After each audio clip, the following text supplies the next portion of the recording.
Okay, that's probably better. Okay, so it's been a little bit.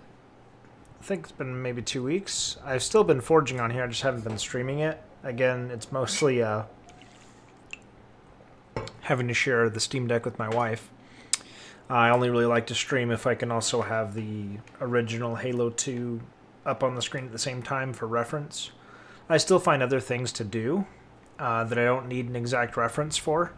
Any areas where I already know ahead of time I'm going to be taking some creative liberties, then I don't really need the reference. Or I can kind of look up what I need to. For the streaming purposes, I do like to have the original Halo 2 on here. I think it's good for you guys to see it, and then it's just good reference to have when I'm doing the bulk of my remake process. So, like I always do, hey Apollo. Apollo 7 says hello. Like I usually do, I'll bring you guys up to speed with what I've worked on my own, and then continue from there. So, actually forget what I haven't had done. I think what I left off on was this track. I was not able to get this to angle right. There's something wacky with Forge and like moving angles. I did manage to come up with a way to do that. They still haven't fixed that problem, but I did manage to kind of work around it. So if I move this train out of the way for a moment, you can see that actually turned out pretty good. So I was able to get that pretty smooth. I'm pretty happy with that. And it's up to a distance that's appropriate. I'm debating bringing it up slightly, but honestly, at this point I probably can't because as you've probably noticed, I have a tunnel now.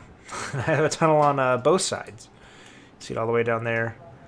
You see it kind of fade out, and it does a very similar effect to how it is in the... I have like a million controllers on my desk right now. I'm doing a controller review, which should hopefully be out in the next couple days, so as part of that, of course, I've got a million reference controllers laying around. Oh, there's a train. Alright.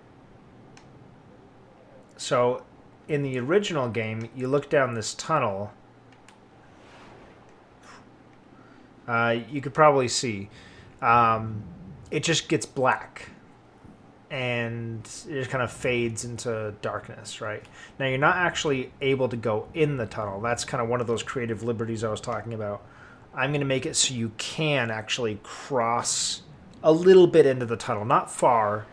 Far enough to justify making a different walkway, but not super far. Same color, emissive, everything. Oh, nice. Yeah, they're... Being able to make parts emissive is really cool, and it gives this really nice effect. The problem is it does give off some light, and it illuminates the tunnel. But, moving train. Okay, I'll get to that in just a minute. So you can go in my tunnel. I got the emissives up top. Down here, it gets progressively darker. This isn't some sort of visual effect or anything. It is actually getting darker down there, which is not something that's easily achieved because there is light coming off the ceiling, so you should really see forever. Now, I don't want to waste my pieces making it go on forever, and also add stress to the engine and make the frame rate drop by having to render so much and so far. So I want it to get darker and make it so you can't see the whole way down. And you can kind of see how it gets darker down there. So the way I did that is I actually put panes of glass with 50% tint here every like 20 feet or so. So you can see as I move backward, you see it getting darker and darker and darker. See that?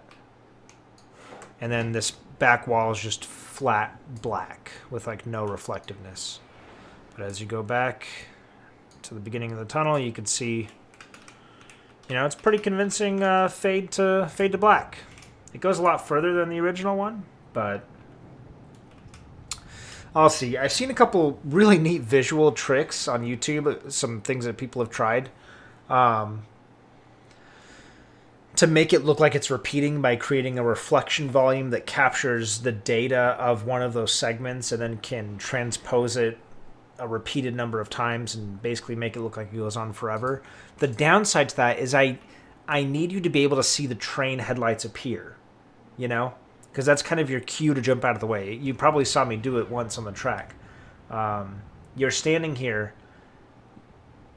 There's a portion of randomness that's introduced by the train when you risk running across without looking both ways. However, if you want to take the extra time to look both ways, you can actually see the headlights of the train coming, and it gives you just barely enough time to jump out of the way once you see the headlights. And I want to replicate that because I think that's a really good mechanic. It's not 100% random.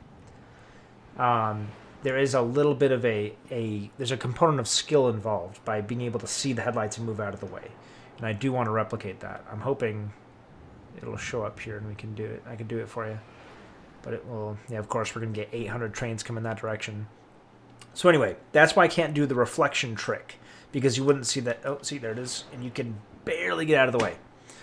Anyway, I want to replicate that. And honestly, I may need to shorten this, and that will save me some pieces and whatever. This is still kind of a first pass. But anyway, that's what we're going for. Yeah, so this is the tunnel. Got some like graffiti poster stuff on the wall. And that's not super important right now. So this is the same side of the map that you're seeing in the Halo 2 side. I'll get back to all of that stuff in a moment. So one thing I'm adding is this building right here that you can see. You're actually going to be able to get in there now and look out of the building and get into it as well. Because again, I talk about this in basically every stream. This map is going to be 12v12 and not 8v8. And I can only scale it up by so much before it doesn't play the same. So another way to make the map play a little bit bigger is just giving people more places to be at. It kind of disperses and fragments the battles and the encounters that are going on. So that's one thing I'm going to do. And I'm going to have doors for all those locations. So if throughout playtesting I find that it really doesn't work having this much room, or this little elbow thing's kind of redundant, I can just wall them off with a door, you know? And maybe in certain game types have them open. But the idea is to plan on building the map with those in place. That's the idea. Okay, so this is one of those doors, one of those pathways. So normally you can't get into, I'll show you. You can't jump in here. It'll just physically stop you. Like it won't let me go in. Now you can. I'm going to add a soft kill barrier before you get to that first pane of glass. And yeah, but yeah, you'll be able to run across the tracks right here. And then this is meant to be kind of a station, some sort of comms, train management, whatever. I don't know. Use your imagination. It's kind of the idea. And I talked about this too in another video, but I like having hints of color in certain areas of the map so you can kind of associate the color with the part of the map. And especially with an asymmetrical map like this, having some sort of indicator to help you identify where you are is really important, and color is a very effective way to do that. Now, that's not to say I need to cover this entire place with one color. That's not really realistic, and I don't think it would look good. But having just like the keypad and this pillar and the chairs and these wires, like that's enough. That's enough color that if you were to come in here, you see all this gray, and you say, what's kind of the accent color here? Like you would say it's like this bright yellow, right? Same with this yellow door and the yellow thing and the yellow sign and it's meant to give you like the idea that this is the yellow side, the yellow corner. And so when you spawn here and you spawn like facing this direction, which I wouldn't have you spawn facing away from the action, but theoretically, if you spawn here, you would know immediately, even if you haven't been in this exact location, you know roughly where you are on the map very quickly. So that identification, that map parameterization is good, and it helps people not get frustrated and not know like where to go, especially in like objective heavy maps. Like this one is really made for one flag CTF or assault. Like that's why this map was made. It's really important to know where you are on the map the moment you spawn, and having little pops of color like that is a good way to aid in that. So this is new, this little area here. I'm going to have this be a little like marketplace. As an added benefit, you could actually drive the Warthog through this, which would be kind of fun. Kind of give yourself a little bit more space for this ramp, or if you're running around this way or whatever it may be. In the OG map, this is closed off. You can see this kind of L-shaped thing there. It's this thing right here. But now you can actually kind of go in this area a little bit. This is what I mean, where I'm like just adding kind of more spaces to be at. And this like wall is being partially held up by that crane. Okay, added a wraith. Added these walls. These are kind of the... I needed some sort of visual piece to kind of show where the map ends as I'm building it out. Again, I haven't done as much of this as I wanted because I haven't had access to my Steam Deck. But yeah, that's basically this, you know. I think I'm standing roughly where the palm tree would be. I think right here is where I need to be to kind of replicate the same thing. So it is scaled up a little bit, and also my field of view I don't think is as wide in the OG Halo. Yeah, you can kind of see it. You kind of see the what we're going for here. Let's see, I added this little vent with some smoke coming out. These pieces are now you know, normal physics, some trash. I don't know how much of this I already had. Got some nice light rays coming through, light bounces and all that. I baked the lighting a couple times. Get a look at, get a feel for what that's going to look like. I finished trimming out this section here. I need to add a little bit more detail and decide on a couple textures, but for the most part the geometry's done here. Updated some of the decals so they kind of make more sense. Yeah, I added the buildings. That's a big thing, is there's some buildings in here now. Not a lot added there. Yeah, some tall skyscrapers up there.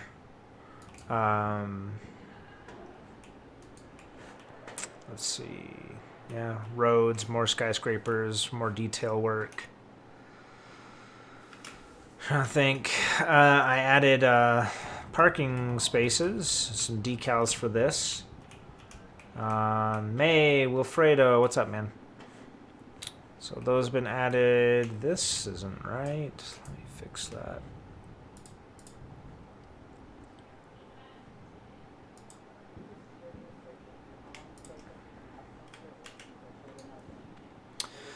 I've also added the same deal over here. So I did actually add the kill boundary on this side so you can see it. But this is basically where this would go, is over here. You know, like, you know, little fan light. It goes right into the base.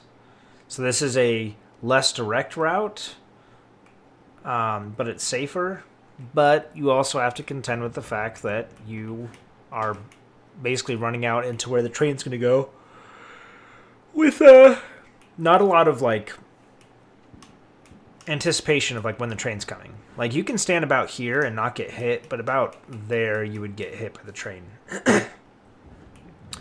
So you just run straight across and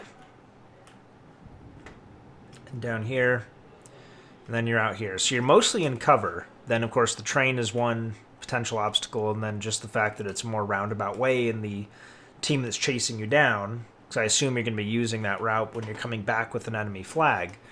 By going this more roundabout way, you're giving the defending team time to infiltrate your base before you get there. So that's kind of the downside, is it's safer, but you're kind of leaving your base wide open. And then just, again, as a... So it's not just a hallway, it kind of has a purpose for being here. I added this room. So... And it'll kind of give this the same treatment as I did the other side. Got a light there. The light there is for... so you have access to the second floor of the garage, which you technically did have in Halo 2. It was just kind of a tricky jump. You had to do it just right to get in there. Let's see, I textured all of this. I have a little bit more work to do to get it to not look so plain. Added a little bit more detail here. Mostly blocked this off. Still more work to do there. I definitely added more detail down here as well. Okay, this road over there I also spent some time on. If we go over there, you're probably wondering what that road is. So a big thing I wanted to do with this map that I don't think the original developers were able to do just for resource constraints is really cement this map in the surrounding environment. Like, it doesn't feel like this is just a multiplayer map. It feels like a real scenario, like a real location with other things going on independent of what you're doing here, right? You could call it establishing a lore for the map. And originally there's a wall right here, and there's actually a wall right here that doesn't let you go any further back. It's just a slab of concrete, which doesn't make any sense, but being able to see out into whatever's going on over there, like there's something going on, you know, like what is that? Like there's a street with cars, and there's going to be an overturned warthog that's on fire, and like there's a battle going on over there, you know. And of course there'll be a barrier here so you can't actually go over, but just by adding this little bit of detail here, I mean, it's not a little bit, it's a good amount of detail, but it does so much to like really make you feel like you're in a bigger world. Same with this alleyway right there, being able to see down there, and then from the floor above as well, kind of seeing the tops of these palm trees lining the street. You really got the impression that you know, there's something going on out there. Yeah, so that's the idea. To add some consistency there, there's a few locations where you can actually get a good look at the road. So one is right over here. In the original Halo 2 map, you go over here. This is just a door. And you can assume, and I didn't really think about this until I started remaking this map, you could assume that vehicles would come in through here, make a little circle roundabout. I don't know what this ramp is doing here. I assume they're building an extension, like a way to cross the map, but there's no indication there's any construction going on here. So that's really what I tried to do, is like help make it feel like there's some construction going on. Anyway. But you didn't really think about it. Like, oh yeah, like cars probably do come in here. And even if you listen to the train terminal announcement, it says parking in the plaza is like not permitted. So you're like, oh, so cars could come in here. But it's like, you don't really think about it. And it's just kind of a boring closed door. Well, what if you could see past the door? Like, what if the door is still there as a barrier? Like, you can't go past it, but what if you could see through it? What would you see? Theoretically, you'd see a road of some sort, right? And this is the time where the Covenant has started attacking Earth. Master Chief's running around here somewhere, you know, fighting a scarab or something. Yeah. So being able to look out and see what looks like a normal street, but it's been evacuated, and there's like some mild destruction, not full-on destruction, but like a little bit at the beginning of a conflict happening. A crashed vehicle, some sandbags, an abandoned post, whatever, something going on.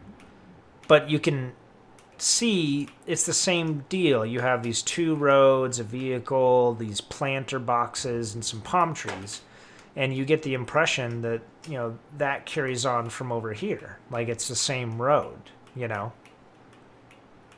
And even across the map, you have the same thing over here on the original map. It's going to take me a minute to walk over there. You have all these doors and these ways into this map, but they're all closed and you can't see through them. Obviously, they're closed because you don't need to go over there as part of the map. It's just kind of inferred that there's something beyond the map, but not being able to see outside of the map, you know, isn't entirely convincing. But yeah, there's the same thing. There isn't actually a door here, but you do have to wonder how these vehicles got here. You know, like did they drive along this street and have to go through the garage to get to the parking lot, or you get to the parking garage? Do they drive off-road to get to the parking garage? How do they get into this parking garage? I assume they came through here. This is where the toll booth is, right? Well, how did they get here? You have to assume they came... I thought there would be a door here, but there isn't. So this is what I mean, where it's like... If you don't think about it, it's not a big deal, but it does help to give some context, you know? So anyway, that's what I'm doing, is I'm putting a door right here, and it's the same street, you know, same deal. So you just get the impression there's now there's going to be, I'm putting my hands up, you can't actually see my hands, but there's going to be a wall here and a wall there, and this little rectangle is going to be the only view you have of the road. And so I can very carefully block it off in a way that you can't see beyond it. Like there'll be a tall building right there, so you can't see like the base of this building over there, for example. But yeah, that's the idea. That's the thought. Now in reality, it's a very minimally made road. I did do full segments here because you would see them, but these segments, this is just one piece that's been stretched. But when you're here looking at it, like you have to like jump to see it. So I'm not going to waste 40 pieces making a road of segments when you could barely see it. It's only the spots where I know you can just stand there and look and it's close that I thought it might be a good idea to use like individual segments. And these don't even actually connect. I thought about like making a curvy road, but then I'm like, why? What's the point?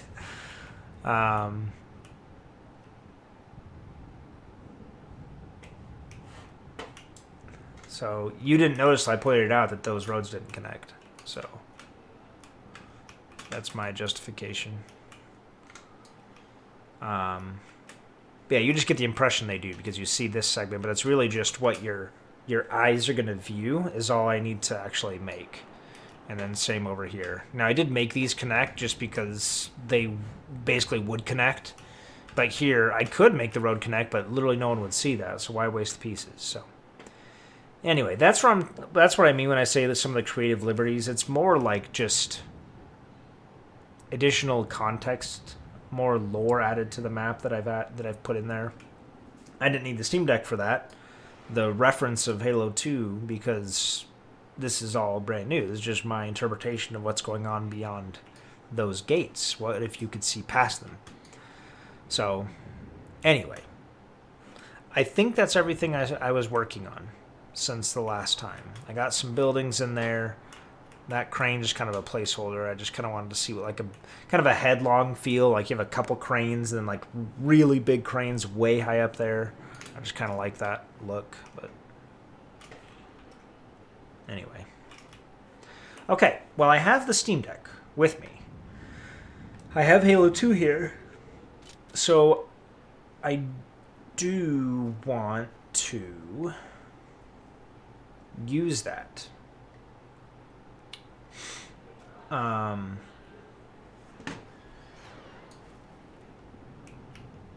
Where do I want to start? I think I'll continue on this side.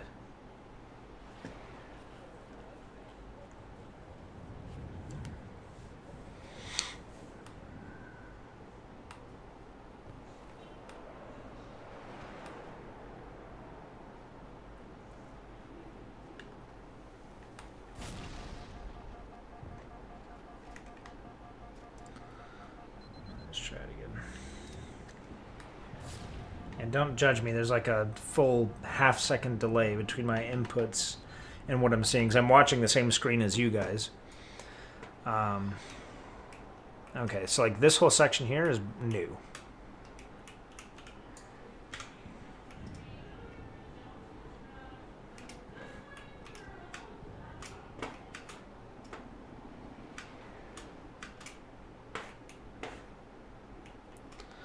I'm like debating making those actually accessible or if I should block it off. I mean, you can't actually see out from here much. Yeah, I guess you can a little bit.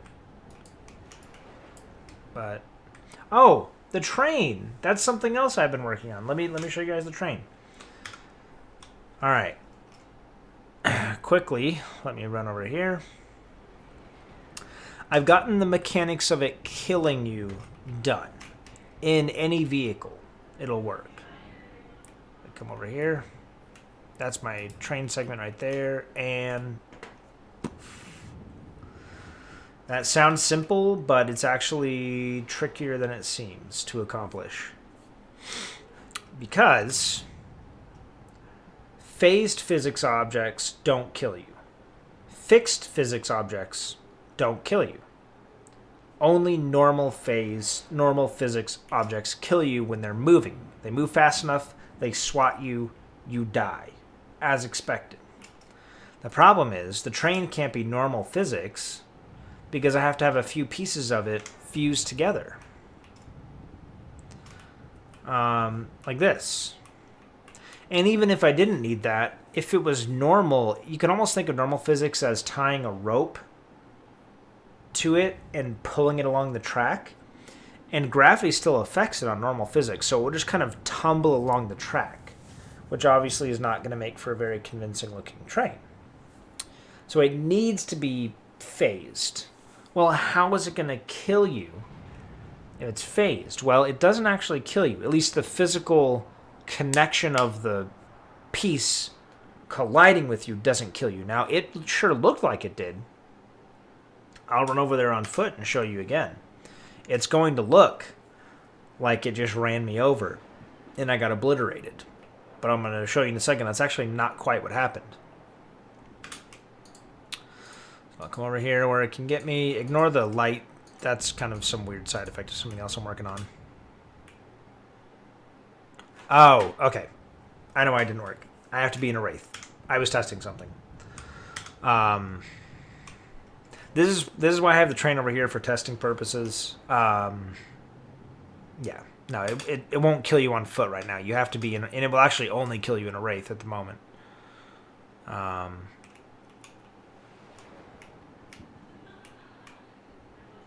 Now it looks like it ran into me and killed me. Just with the kinetic force of it running into me. That's not what happened, though. If you look, if I highlight it, you see this box around it? This is a box where when someone enters the box, a script runs that does like 1,000 damage to whatever's in there. And it kills you. That's basically it. Now, it extends way out in front. It goes to like here. But the train's moving so fast that it kills you. It takes even like a couple milliseconds for the game to even register it's supposed to kill you. And then it kills you, and then this hits you. But the train's moving so fast that it kills you. I can't really put my finger on the screen for you guys to see, but it kills you. Here. Right there at the beginning, but it hits you like milliseconds later. And honestly, the train I'm moving here for my testing is actually moving slower than the real train. So the effect's even going to be like magnified the faster the train's moving. So it's pretty convincing. Technically, it's killing you, and then the object colliding with you applies the ragdoll physics to you. So if you ran out onto the tracks, you would die, and then it hits you like milliseconds later and sends your body flying. But from your perspective, it just looks like you got hit by the train. It does technically kill you, kill the player, and then hit you. But again, it's moving so fast that it seems like it's happening at the same time. So let me... I'm struggling to figure out... I didn't spend a ton of time on this, but I'm struggling to figure out a way to make this move smoothly. Because I'm testing out the S bend in the track right here. And it's looking pretty jittery. I can show you guys if you want, but just don't judge me because it's not great yet.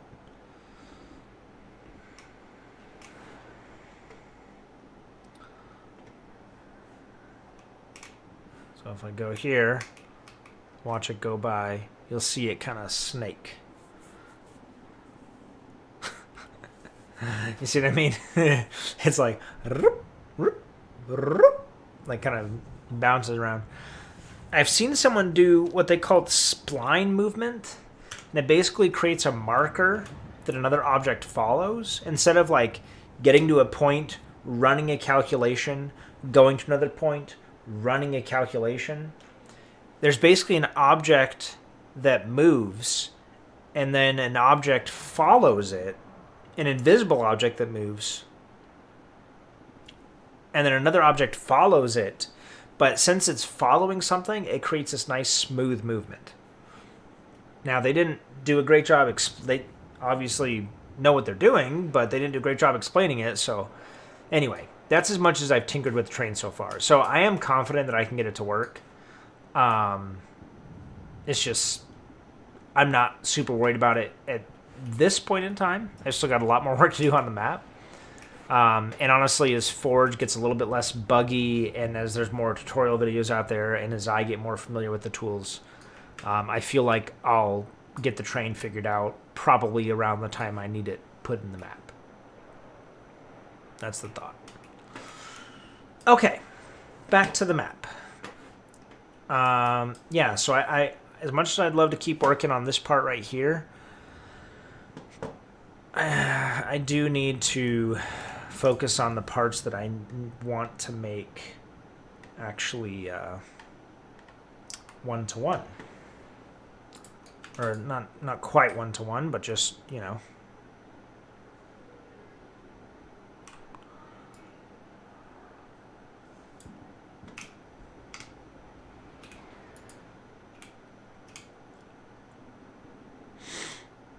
Raise that up by 20. Too much. Still too much.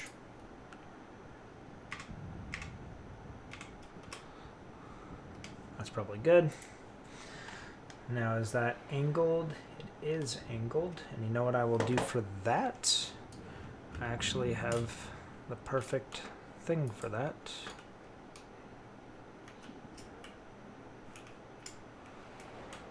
Oh, but it's not. That goes straight into it. All right, let me decide how I want to do that.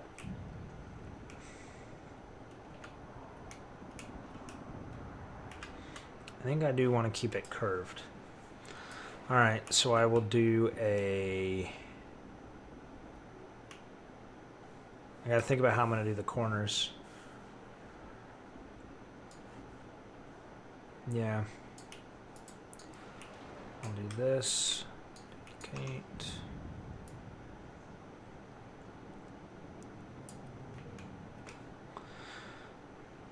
Make this like 100 and make this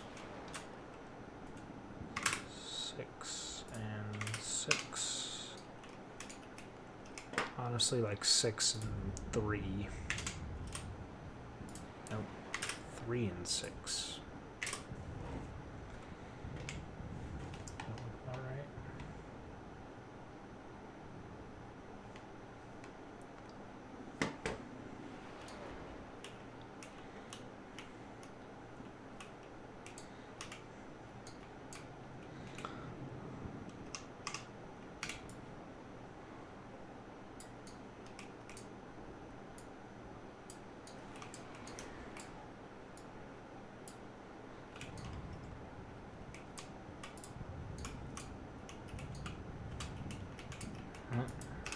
It's not quite okay.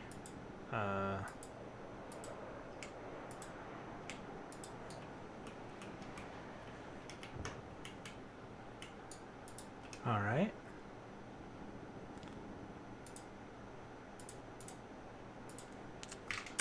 Okay, Forge. Whatever you want to do, bud.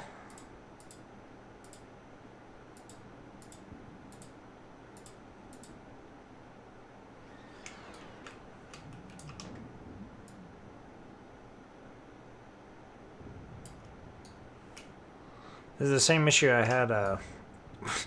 I'm trying to get these, and I have to go on like tenths or even hundredths of a position, and then like tenths of a degree. It's a nightmare.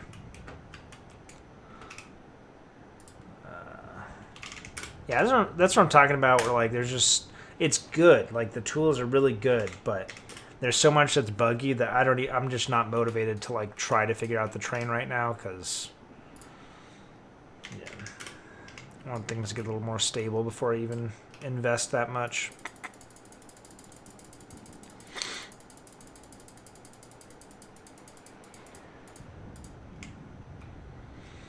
Now my question is, do I want this to go all the way? I want to make a alleyway here. Maybe I should have said that. Keep it up, looking good so far. Thanks, Splinter BL.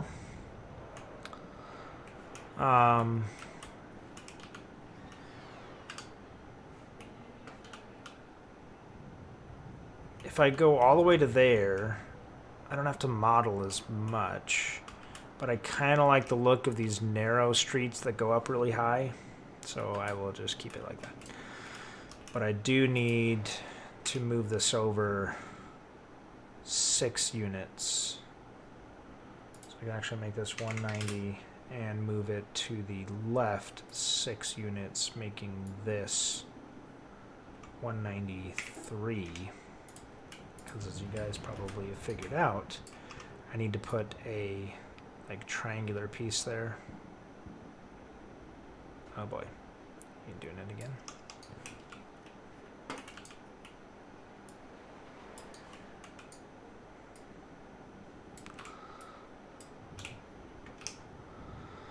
All right, same deal. I move it forward 6 pieces. That gets me to 27. And then that looks like about 130, 100, 110, 12, 112. And then 6 minus 112 would be 106. Okay, that's pretty good.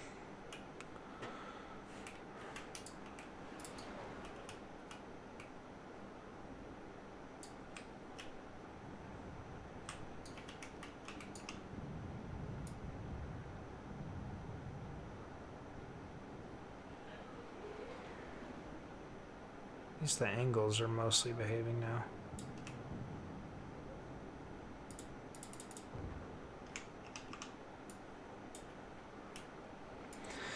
All right. Now I'll just magnetize these two. Get them lined up. This could be, so this is another issue, is like magnets don't work on certain objects beyond like a certain point past their natural like size.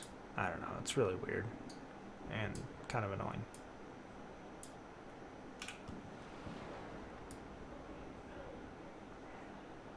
And it's see what, so damn annoying. Then I have to get my rotation.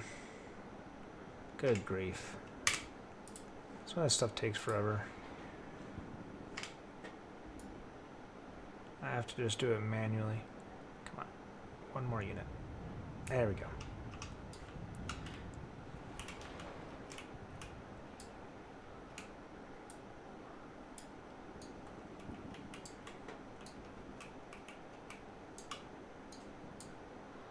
Is that lined up? Looks like it is.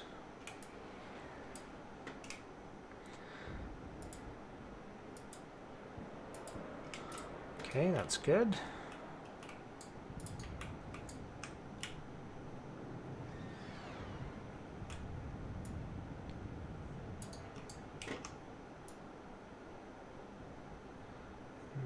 There we go.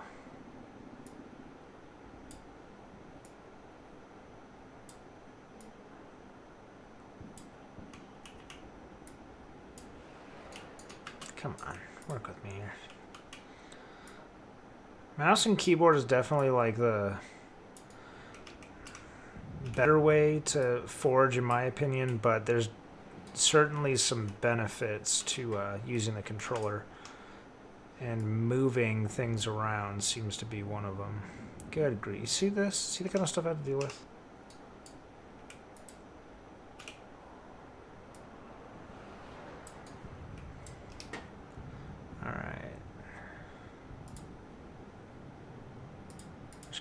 Position these back and forth a couple times. That should be good. All right. How's that look? Oh, pretty good. I think so. And then the top is what shape? Oh, it's sloped.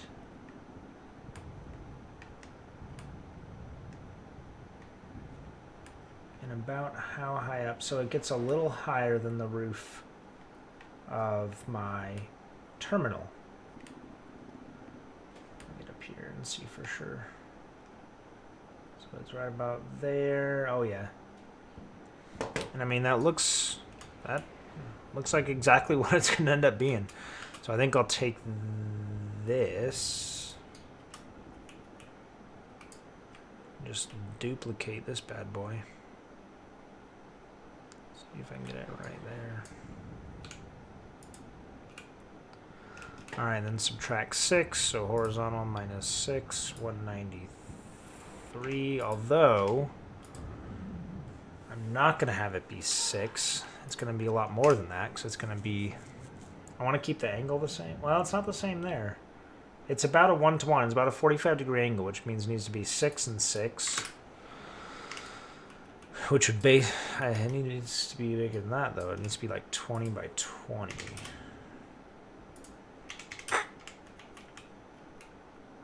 That seems pretty good.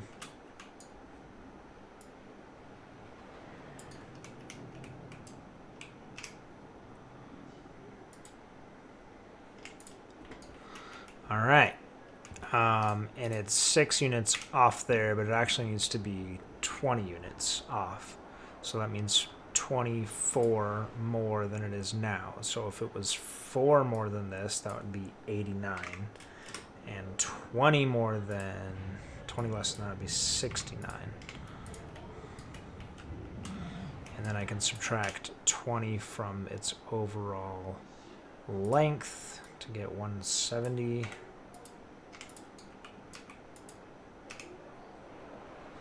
And then subtract 6, that'd be 64.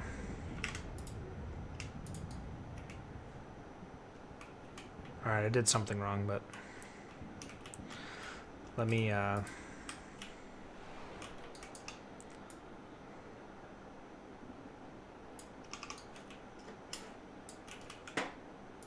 I went too far out. 6 more than this, 170. And then, oh, this is probably supposed to be 79, huh? Yeah. Yep.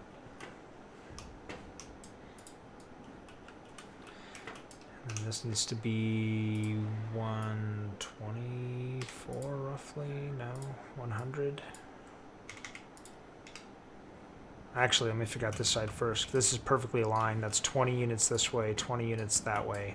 That means there's going to be 20 units down the X position, so that's 13.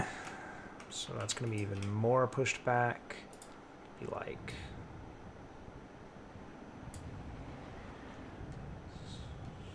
76.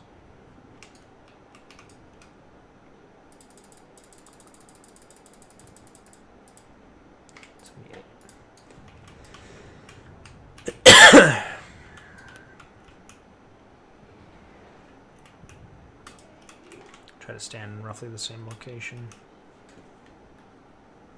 I think it's a little too tall, huh? Yeah, it's too tall. Hey, just giving you an update on my remake of Turf, and I just sent you 6 pics. Oh, awesome. Yeah, I'll take a look at it in just a minute. I think I'm right on the 45-degree angle, but it's too tall. I think it needs to be like maybe 12 units. So we'll do 12 by 12. Honestly, it needs to be more like 10, but I kind of like it obscuring a little bit more, so I'm going to leave it at 12. Which means it needs to move 8 units forward.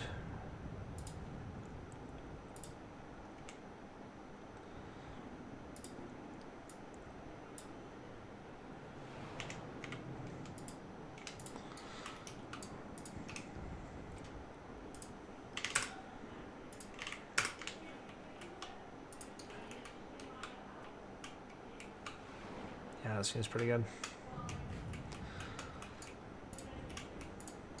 Which also means it can be 8 units more to the right, which would be 87. And this can be 8 units further out, which would be 21.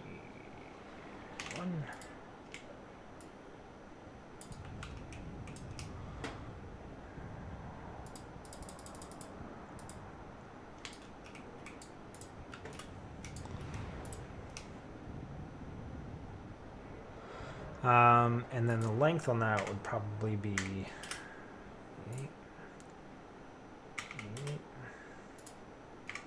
2, 4. There it is. Geez. I promise I did pass Calc 1 and 2 at one point in my life. 180. 184. That's pretty good.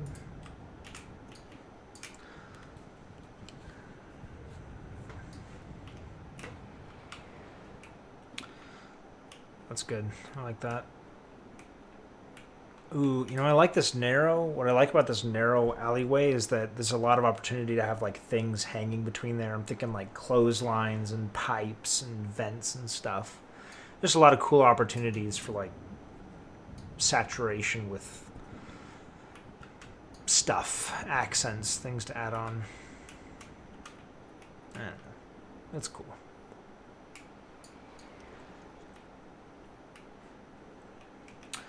All right, so I haven't actually used any of these pyramid pieces yet.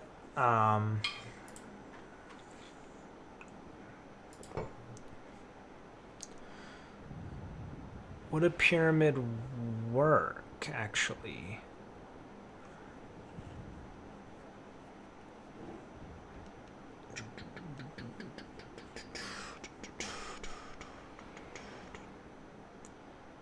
It won't. A pyramid won't work.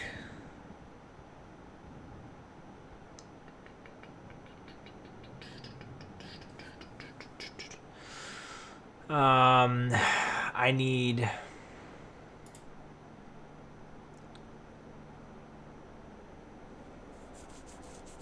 a slope.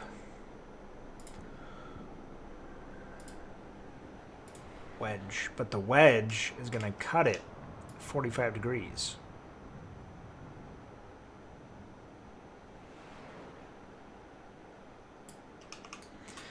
And it's a UNSC texture, which doesn't help.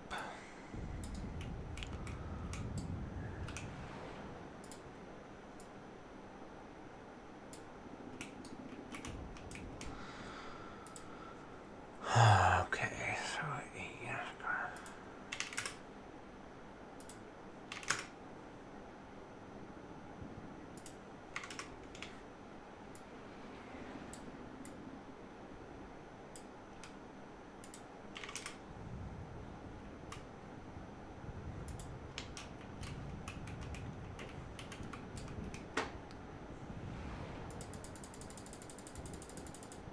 oh, it stays proportionate. Whichever one of these I modify. If I move this down by 10. Oh, okay. Well, I should have checked that beforehand. I know. I did corners over here like this. I just used this one single ramp piece. All right. Well, I think that answers that question. I'm definitely just going to extend this the whole way now. Take the lazy man's way out. Kind of annoys me that that doesn't match up to there.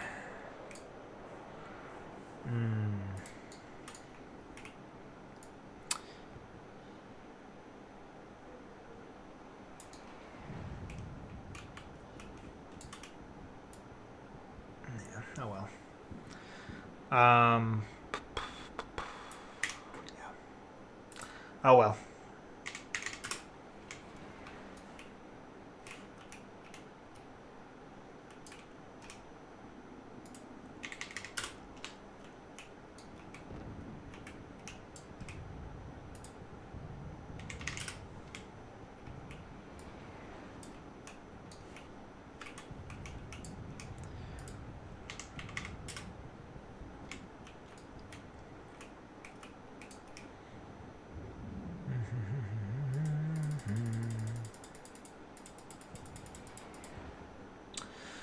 Have you tried the other primitive triangles or at least the set pieces for triangles?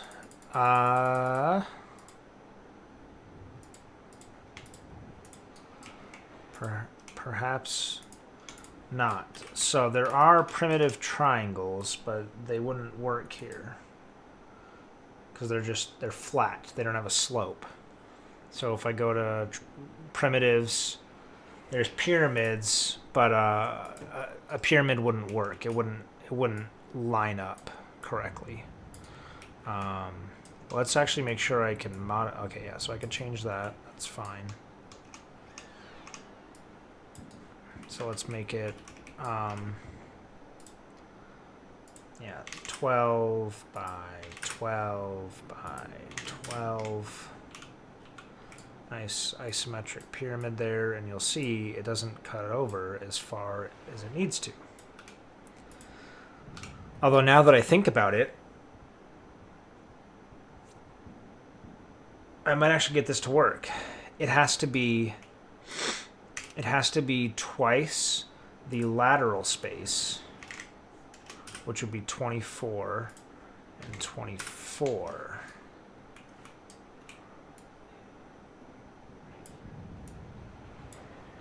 Oh my gosh. Yes. See? Thank you. They're actually triangles, not the pyramids.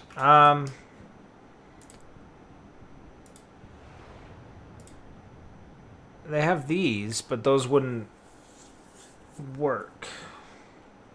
And I hate working with these because the way they do the lengths, it's really hard. They're really hard to work with. Floors or walls. Okay, let's see. Look on floors or walls. Structure. Floors.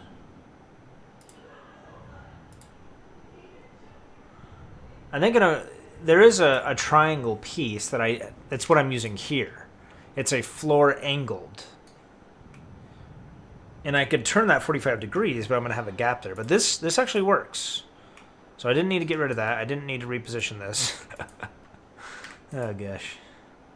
All right.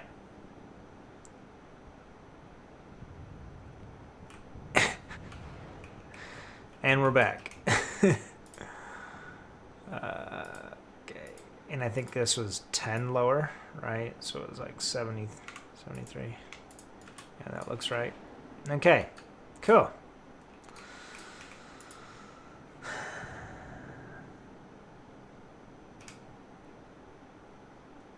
A good way to get this to line up is actually to just lower it by like just the tiniest bit. So we'll go like 699 because then it will actually be slightly offset from both sides. And I only have to have one piece that's not perfectly aligned.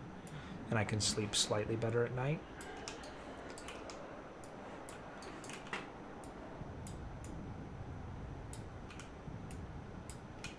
Okay.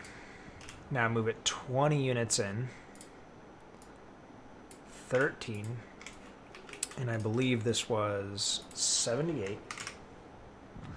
I believe this was 84. I believe this was 86. That works. If you find something, feel free to share it, but I'm happy with this. Let me actually check that I can texture it because you can't actually texture cylinders with... Okay, so I can. Cool. I think I'll do the same as like this roof. That's the metal corrugated.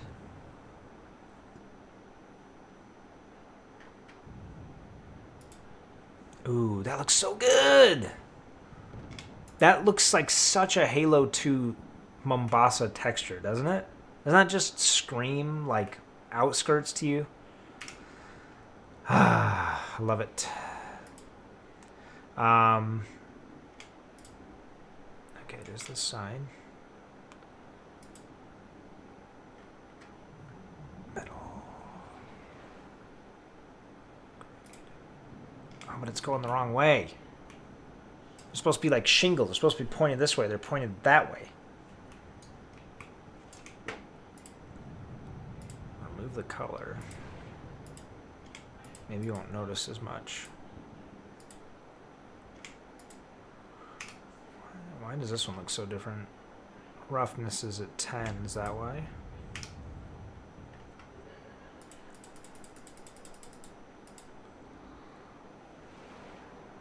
Oh, it could also be the... Oh, yeah. Oh, that didn't really have much to do with it.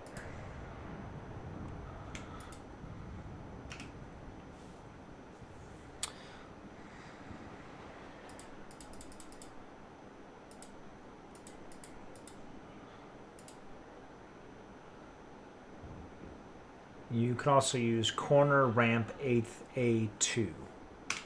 Let's take a look. Is that under structures, slopes? Nope. Halo design set, ramps, yeah. Ramp 8. Ah, yeah.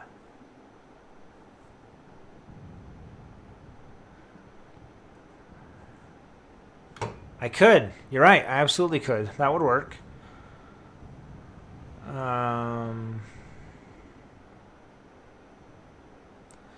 Ooh, I'm going to have to keep this corner ramp 8th B in mind, because that's actually going to be really helpful.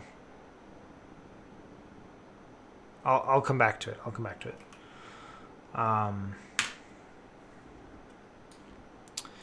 Why aren't these colors matching up? 0 and 0. 0. 0. I like this look a lot more.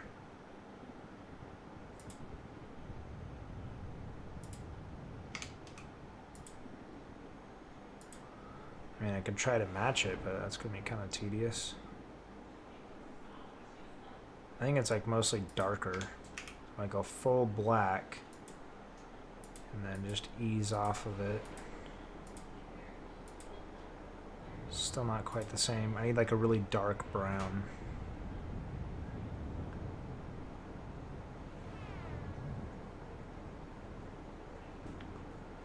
Floor angled standard A48 was one piece. There's a couple more. Okay, good. I'm glad there's a couple options.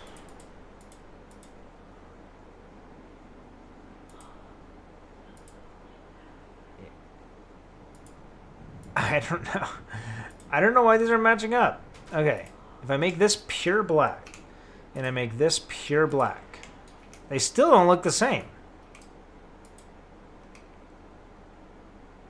I'll have to use the same primitive pyramid.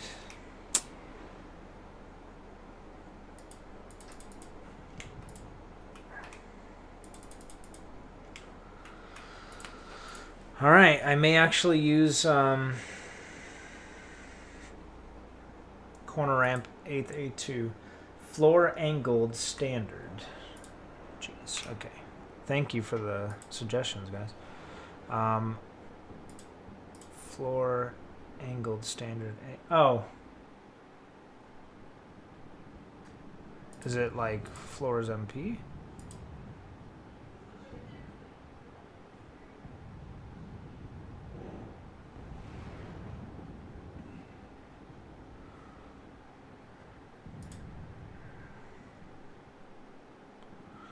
Let me try this one. Let's see how this looks. We'll do metal corrugated. And then that looks totally different too. What am I doing wrong? What is happening? Why is every piece different? Oh, force off. I bet I didn't force off on this one. Ha! Ha! Cool. Okay.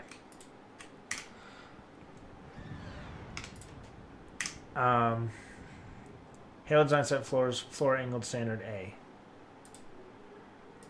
Halo design set floor. Thank you for being patient with me.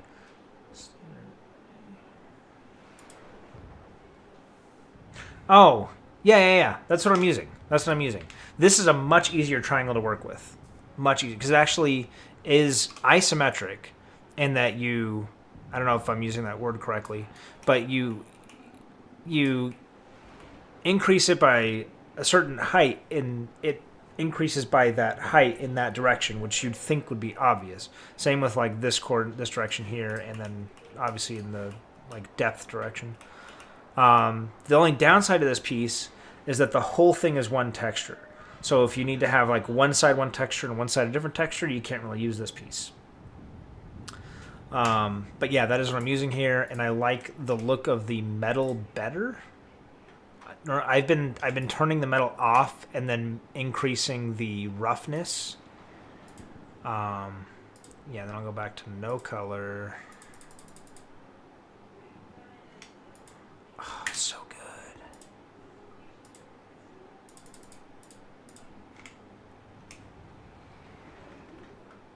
I can do this.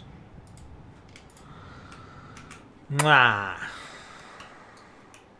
They don't quite face the same direction, but at least they're square in that they line up, more or less. So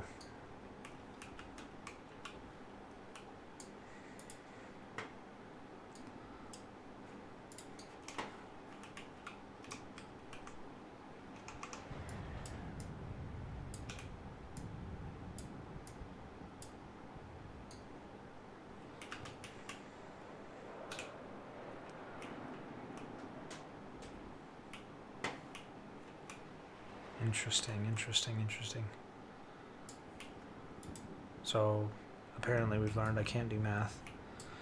Metal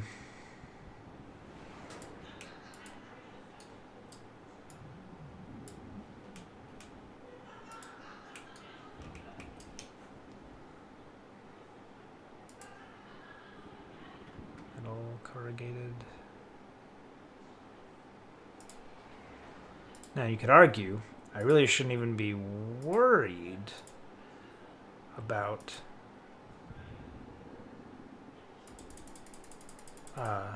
textures at this point in the build process, but that's not how I do things, so here we are.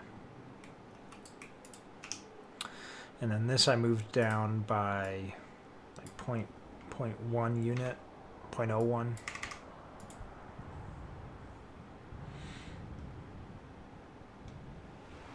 Oh yeah, like I know you won't notice it, but I know. You know, I know it doesn't match up, and it's something I just have to get better at. Side note, coal is like the single best texture. I put it on everything. It's like Frank's Red Hot, whatever it is. You can put that crap on everything, and it looks so good because it just gives it a nice texture. It gives it some like freckling and some speckles and divots, and just makes it just look more beat up. And it can go on anything because it's black, so it just goes on anything. I love using coal.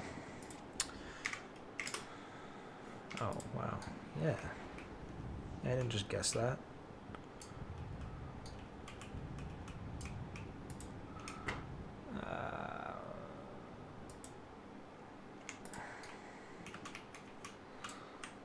That like absolutely looks like a roof line you'd see in like New Mombasa. I'm so happy with that. All right.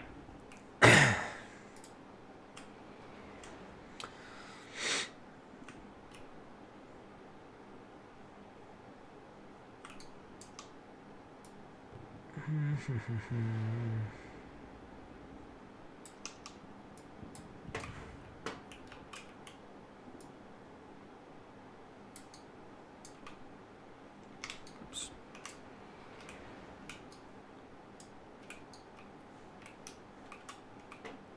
Oh, you're doing this again, huh? Okay.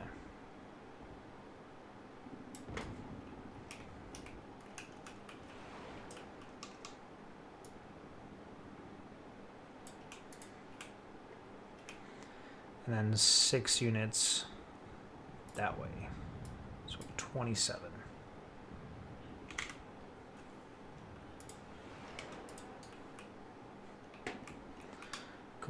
Cool.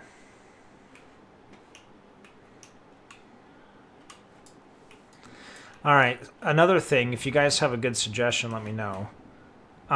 This is the only window facade piece, and honestly, I don't even really like the way it looks, and it uses a ton of pieces. If you have any suggestions for like a better window facade I could use, I'd love to hear it, because as of right now, I'm basically just going to repeat this over here. I just don't like the way it looks. Let me see if I can find something.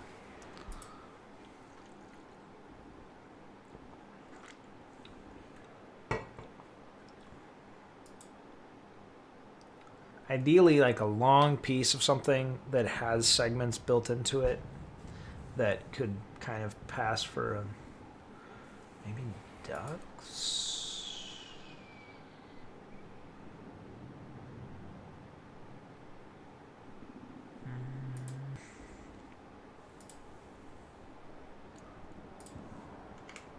Let's save real quick.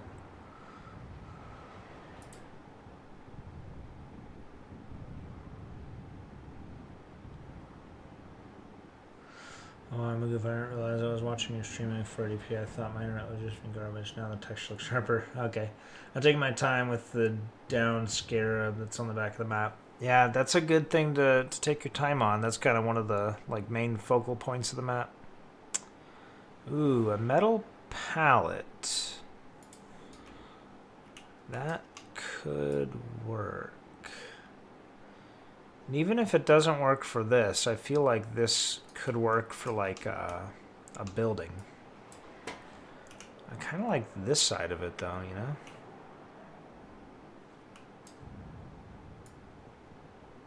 I think if we do that.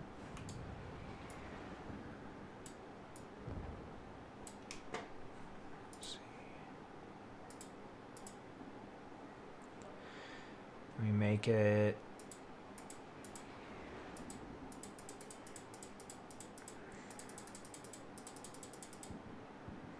Make it, yeah, 8 by 16.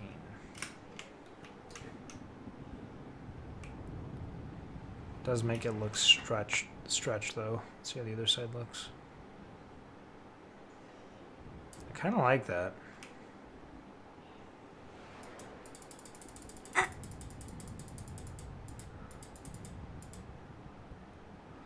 I also like using pieces in a way that they're not immediately recognizable, you know? Because, like, Forge is relatively new.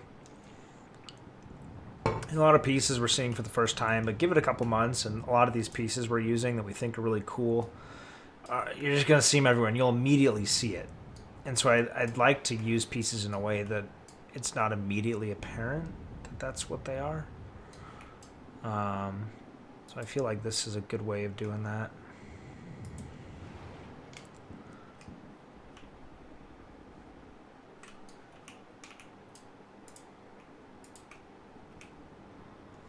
Now, what would be great... Oh, I can change the color. Let's see.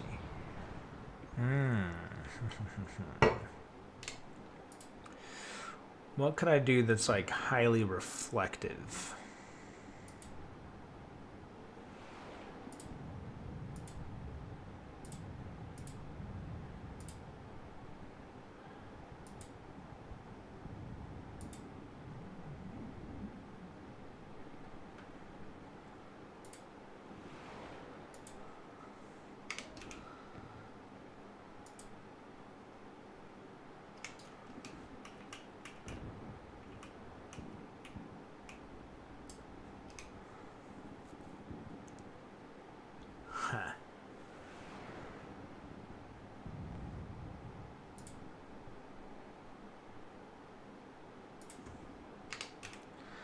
I feel like these should have a slight green tint to them, being windows and all.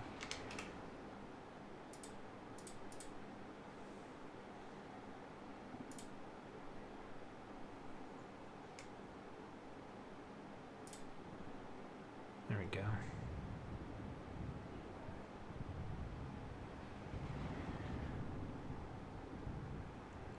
I can make it look like wood.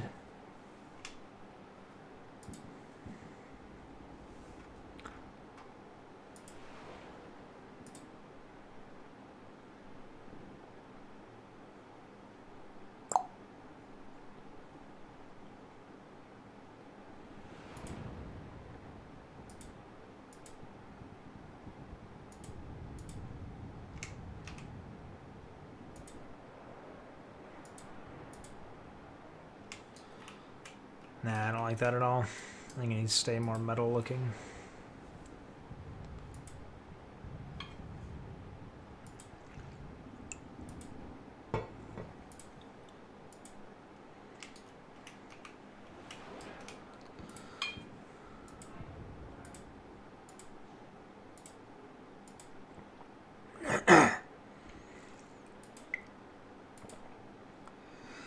Normally I wouldn't be spending this much time on just one piece, but I'm going to repeat this several times, and I'm going to be using this over and over in a lot of places, I think. Excuse me.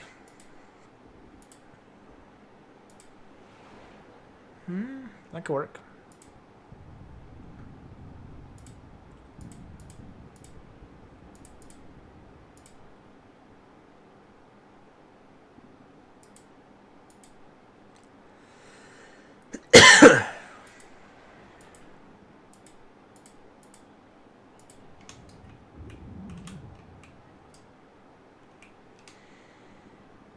All right. I kind of like that. It kind of makes the windows look dirty. It's like a big jump between 0.8 and 0.9.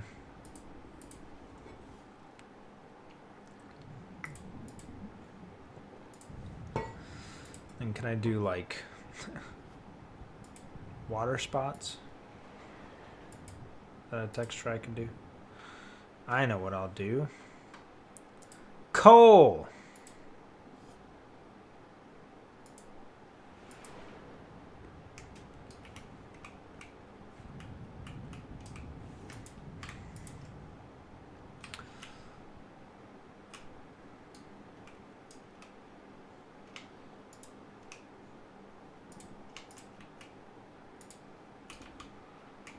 I'll be honest, I kind of like the 0.9. It really makes it look like a dirty window, you know?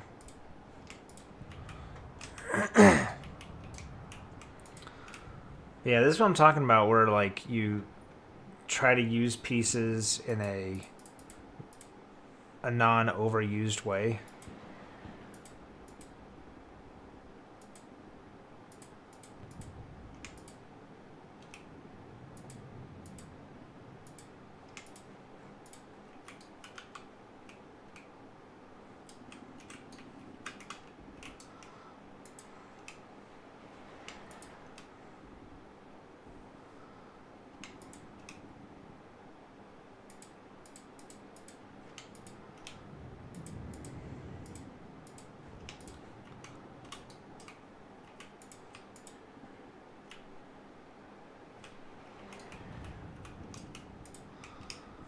And then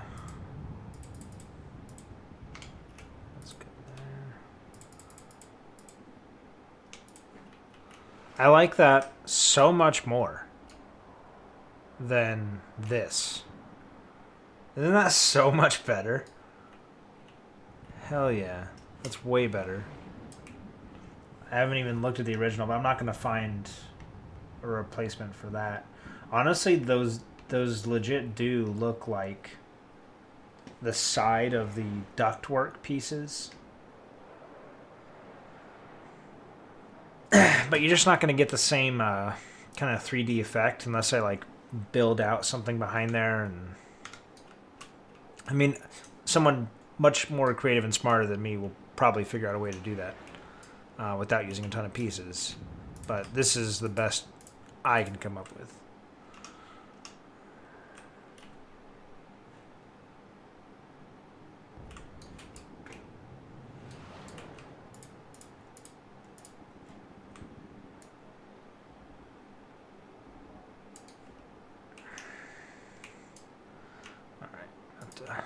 prefab that.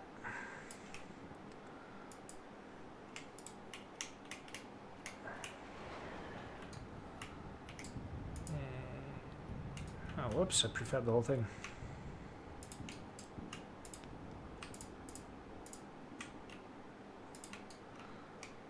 And this needs to go back to about there. Isn't that so much better?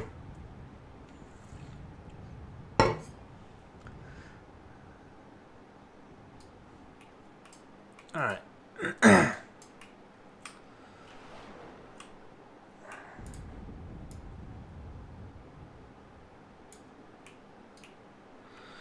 Now what am I going to do about this piece in the end? I know. I'll shift the entire thing over so I don't have to worry about it. That's what I'll do.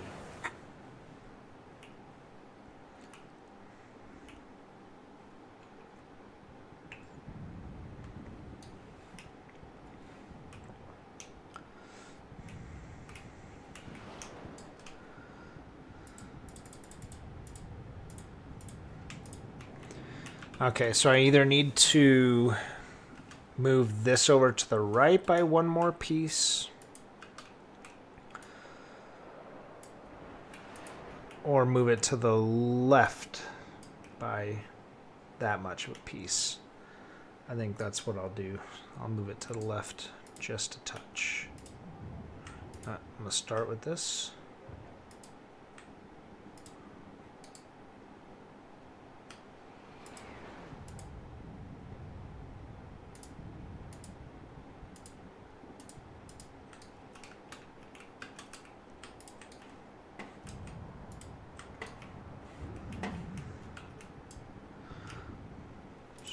Prefab this whole thing.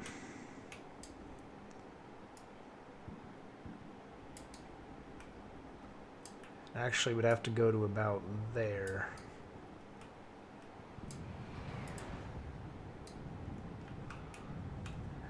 It's a little bit more open than I'd like, but it's fine. It's fine. And now I need to kind of do the same treatment on this side.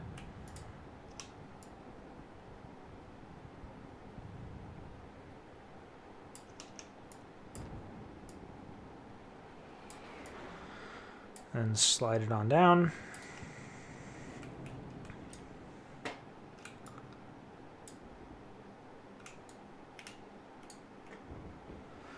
And I need this to go like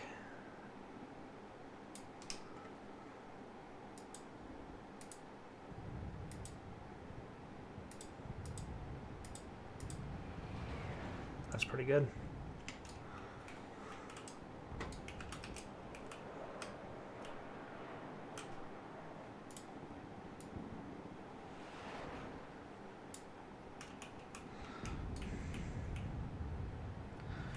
Then go to there. That's fine.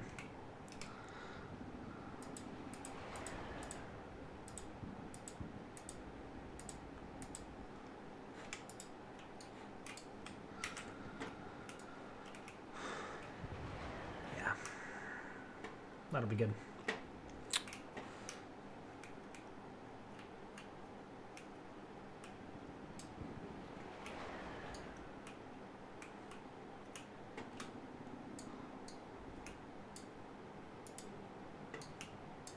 Actually needs to go over to the left just a little bit more.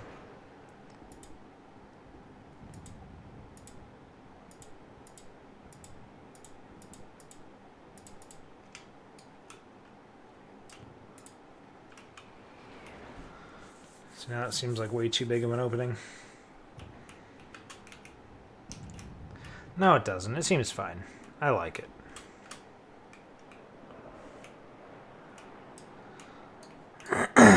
That's good. Now what to do about you? Do I really? Yeah, I think I do. I need to undo this whole prefab. I need to... How far does this go? Right to the middle of that X. So it needs to go over by X we'll start with 3. So we'll go 30. It's actually pretty close. Do 2.8.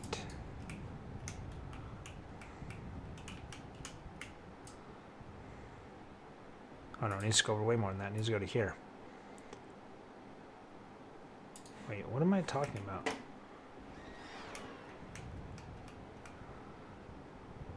Yeah, honestly, just barely past the X.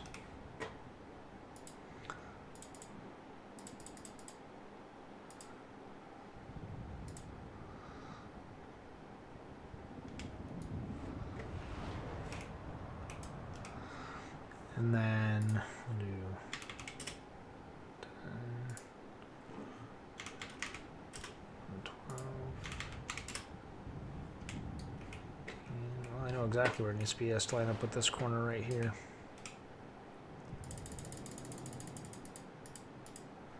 Right there.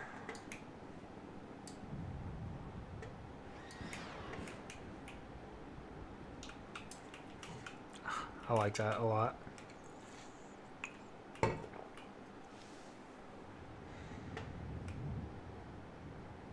Those really do look like windows. I gotta say, they look pretty good. I did not take a look at the pics yet. Not quite yet.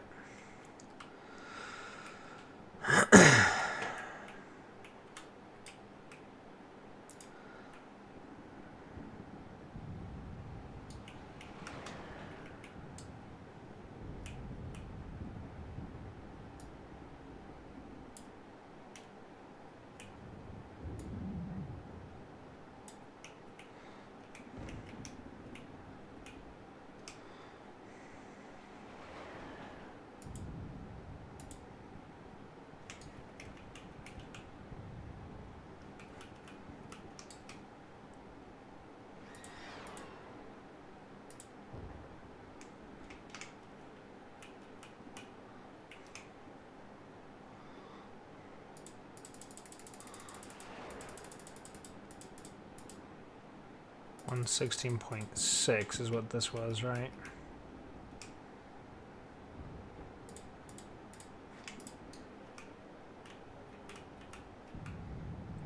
And then 6 units bigger than that. Maybe 12, so 28. Should hopefully match up, and it does. And I can use the same coordinates X and Y for the top piece. It is now 128.6.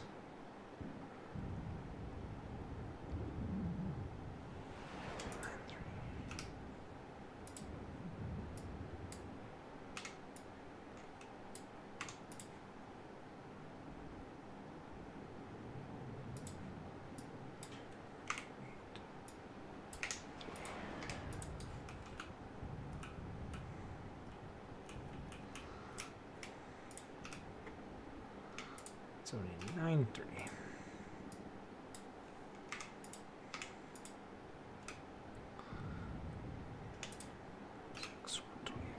Okay, cool. Cool.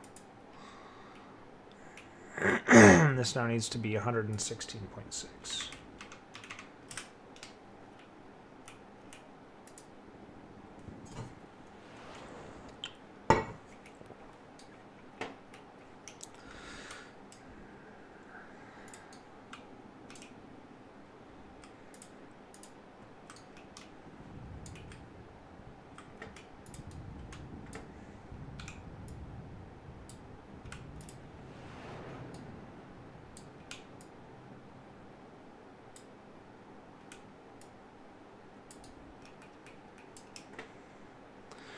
I just gotta get this line up with the corner, and then I can adjust the length as needed. Once I'm sure this is lined up. There we go. And then 0.1 unit down. So 6.01 unit down. And this now gonna be the same deal, 116.6. No. 112.6. 108. 105.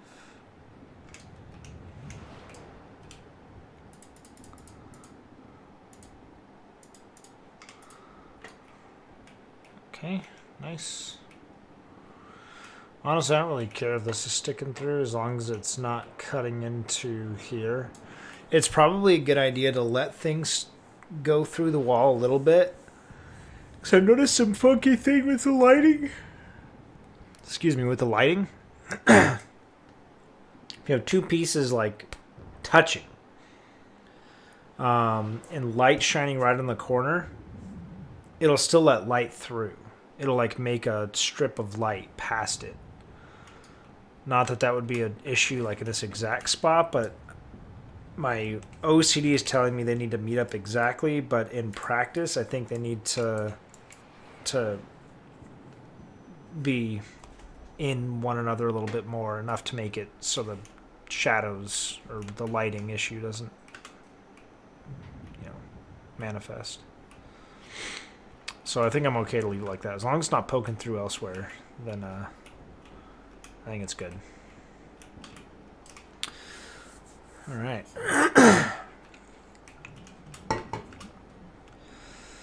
Now what texture? Now these I can do all at once because they're the same piece.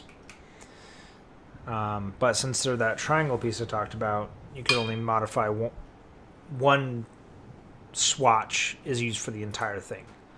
But that should be fine. I have a feeling they should match. It looks like kind of metal. Ooh, it's like a Forerunner looking metal up top. You see that? And then these kind of streaky metals at the bottom. That's what I call it, streaky metals.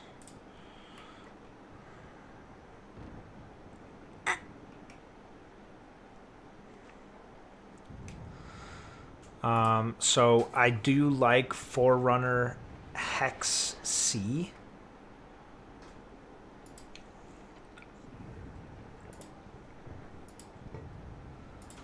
Because it doesn't look super Forerunner. It just really kind of matches the Halo design aesthetic, the Halo 2 design aesthetic.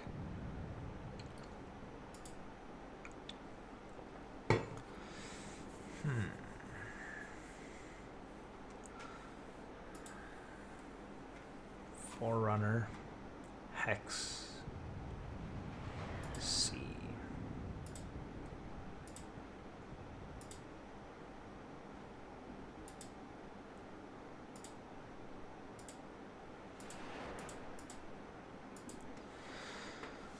All right.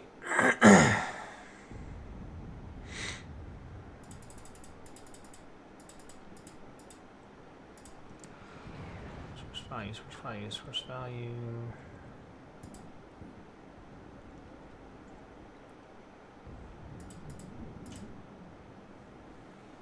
That actually does look kind of Halo 2, It doesn't quite match the top now, which is the problem.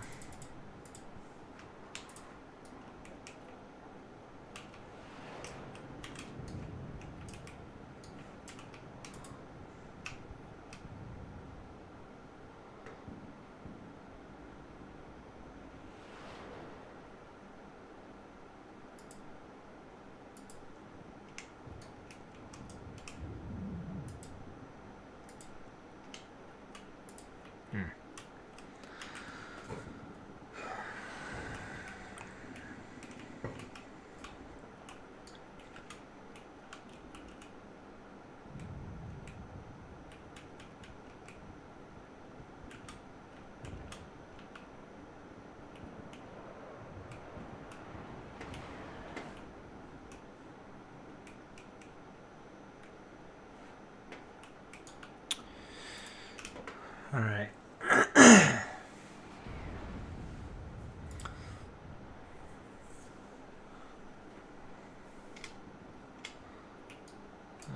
I think this could work if we do like, let's start with this front one.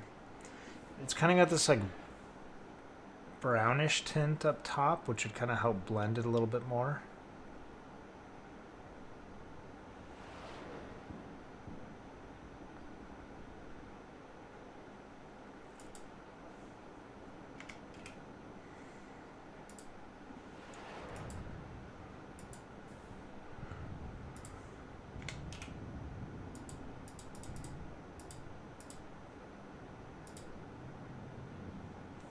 That's pretty good.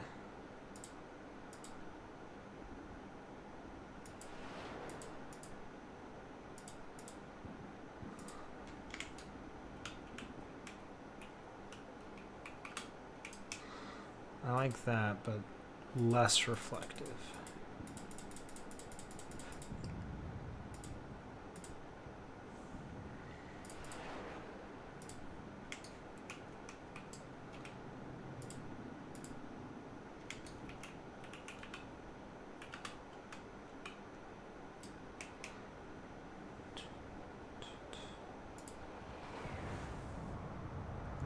I guess that's the magic number. It's all the way on the right side, right there, and 50%. All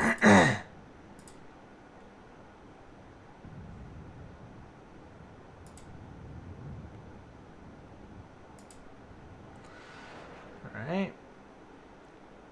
I need to do that one because it's not showing. It does need some scratch. It's weird that it only shows up on this side. It's probably good. Just a little bit there on the corner.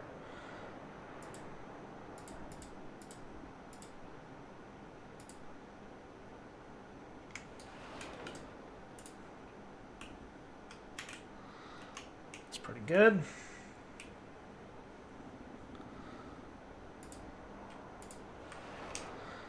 Do the same thing, Forerunner Hex,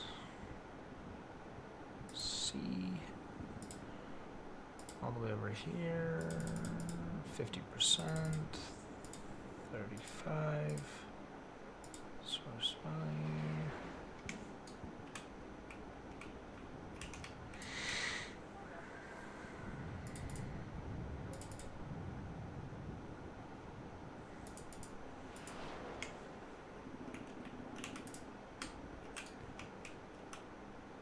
That's good.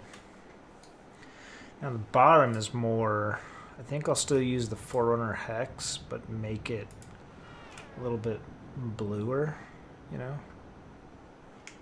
So maybe I'll just do this.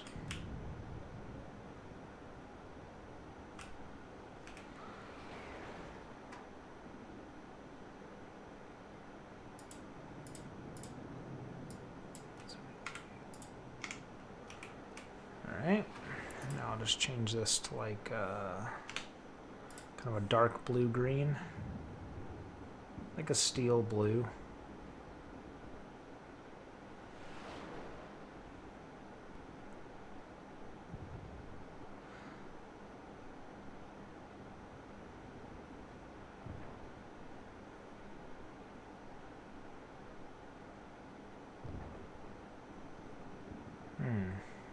Tricky to find the right color.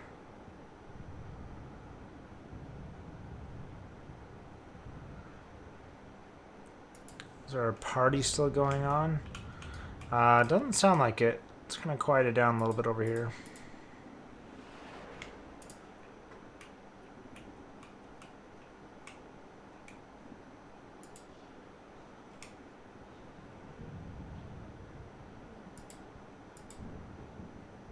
Force off and then just make it hyper reflective. What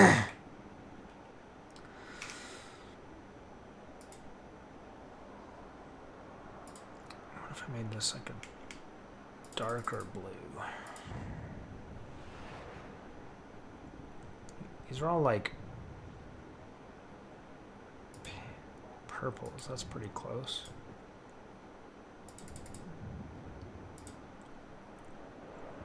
I need just a dark blue that doesn't turn purple. That's good. That's really good.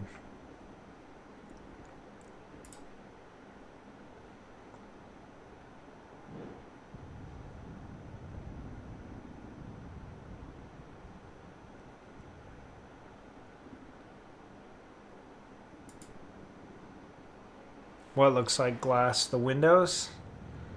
Yeah.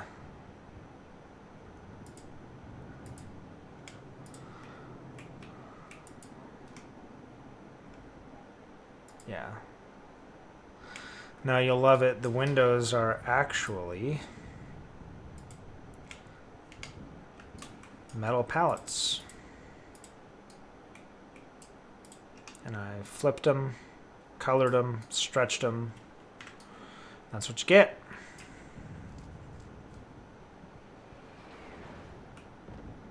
Yep, that's the idea. It's a very narrow aesthetic to get in the Halo 2 design, because it is future. Like it's the future for sure, but it's kind of this borderline dystopian future, you know. At least the area of the world you're exploring in Halo 2 is not particularly friendly, or not particularly not a particularly nice place to live. You know, it's kind of dirty. What am I gonna do on the bottom? Dude, it does remind you of Outskirts, and the panels and everything too. Like, tell me that's not like, I even mentioned that if you rewind in the stream. It's a very narrow thing to like get right. Now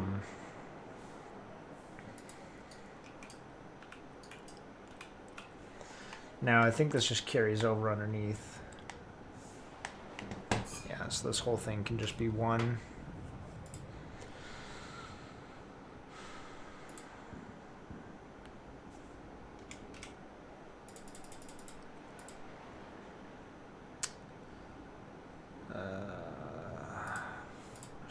Off.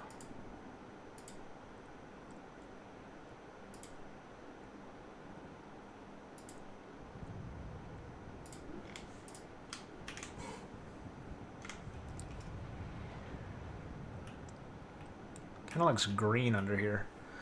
You can make something the same color, but just the way the light hits it, it can make it look totally different. So I think I want to make this darker.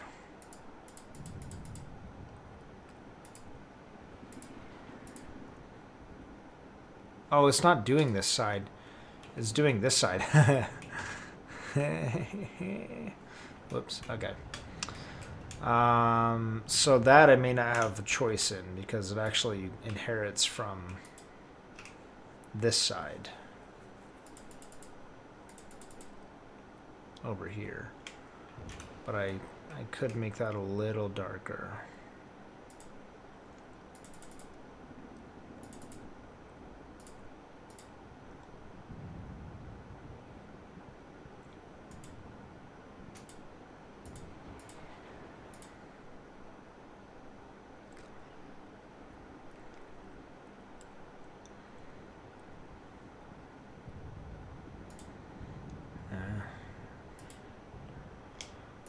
There's not really much I could do about it.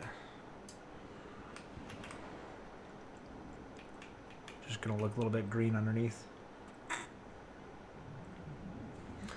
Does the Halo 2 version have a chamfered roof? Yes, it does. It doesn't come to a corner here. It just goes flat into this building, so it just continues into this building. But I want to have a kind of an alleyway here, just so you can kind of see between these two buildings.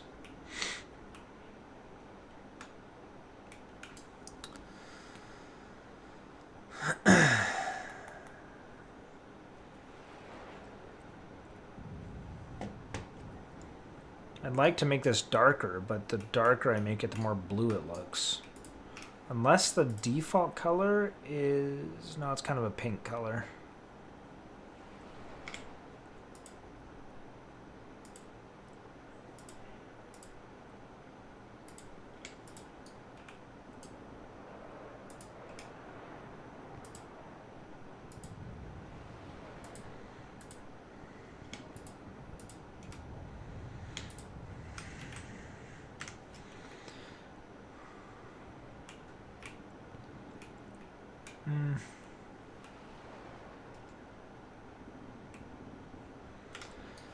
Yeah, that's the idea. Is I want it to really feel more like a city.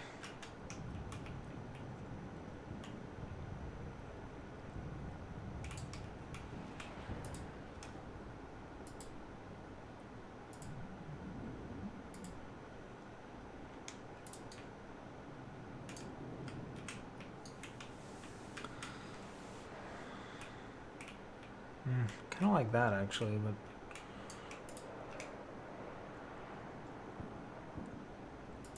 this roughness needs to go up.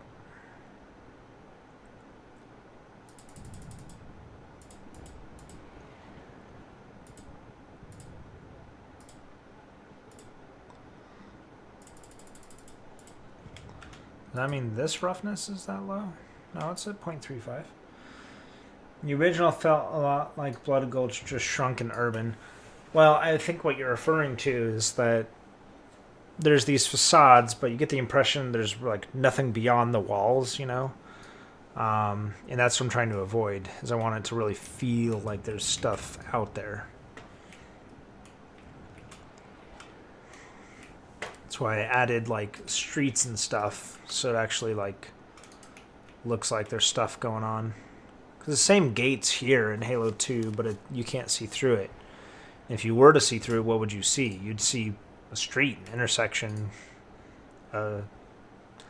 aftermath of a battle going on. I've got, if I can pull it off, I have like, as excited as I was about the space elevator, I came up with an idea, and I was in the shower, and I came up with this, and I sat in there for like 20 minutes just staring at the wall, because I have this idea that if I can pull it off,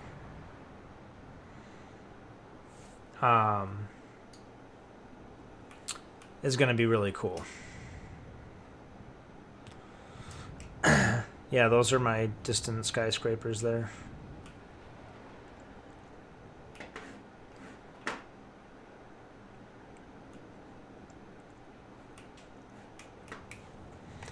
Those I did off memory. I didn't know what color they were supposed to be.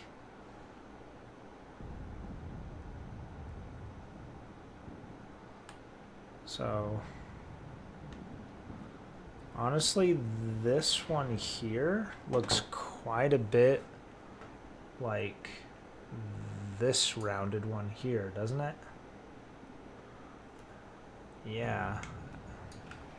I think this needs to go over there. And this needs to go over there.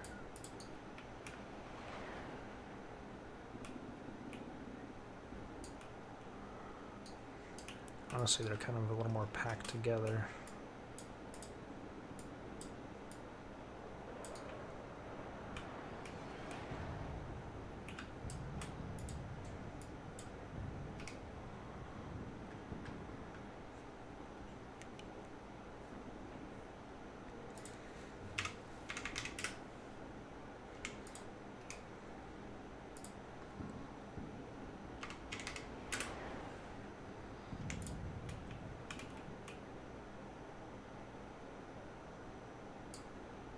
Really, this one facing this direction.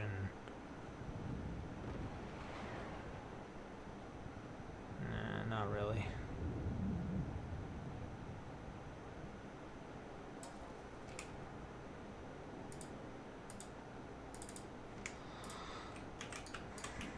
It needs to be more. I have the perfect color in mind.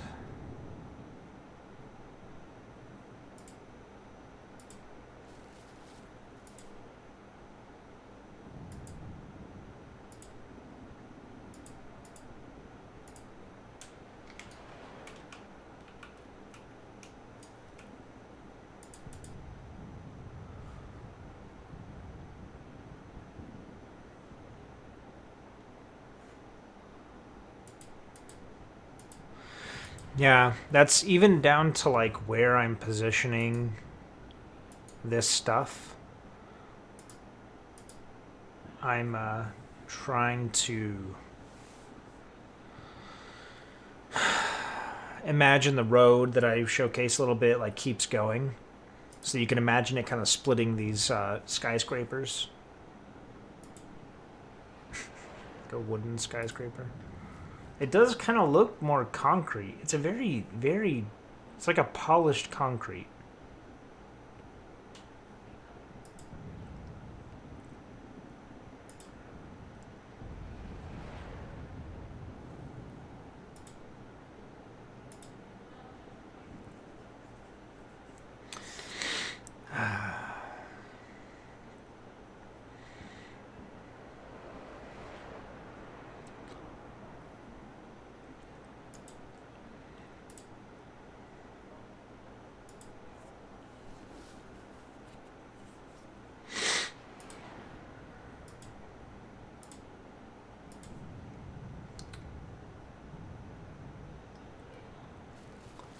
Sorry, yeah.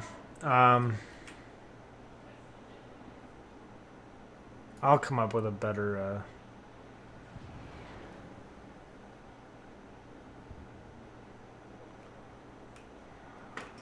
better... These things are massive. It's kind of silly.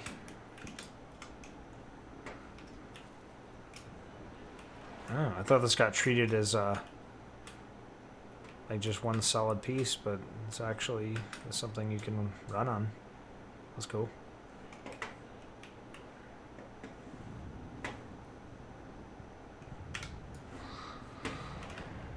That's cool. Okay, enough focus on that. Let's get back to the task at hand.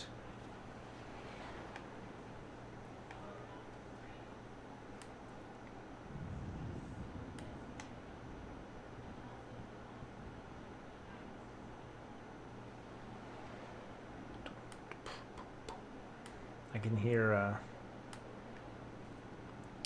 Outskirts theme song playing when I look at this section of the map.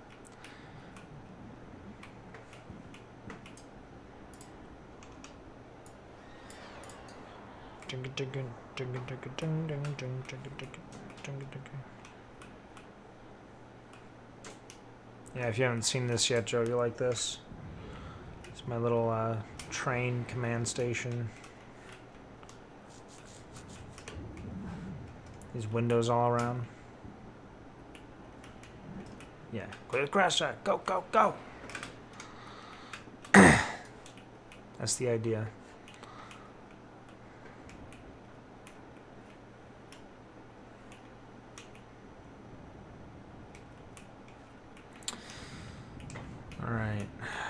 Alright, so I'm trying to use my time wisely here with my limited access to my Steam Deck. Hey, you know what I just realized? I think this could actually be reused over here. This right here, I think, like this piece, is almost identical to this. The only difference is you're actually going to be able to go in that building in my version.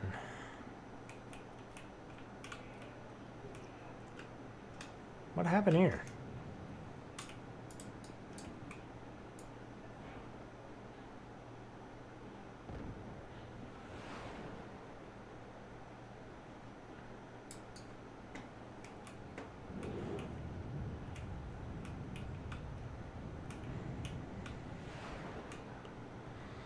Not sure why that was moved over.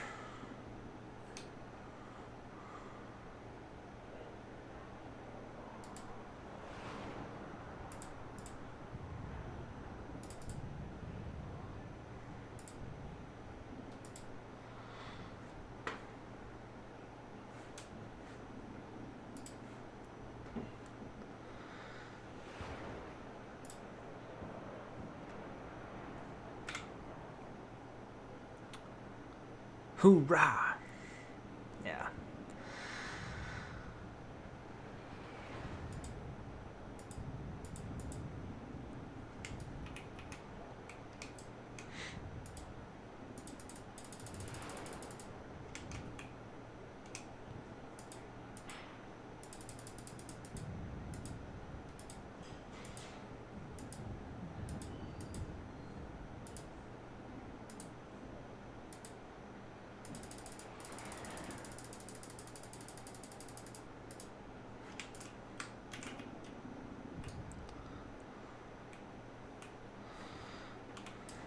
if you look, that's more or less the shape.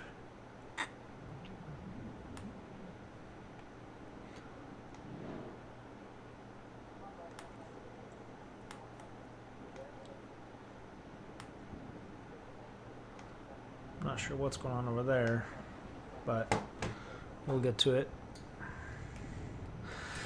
I'm more concerned about the immediate geometry because there's like a first layer that's the actual boundaries, excuse me, that you touch.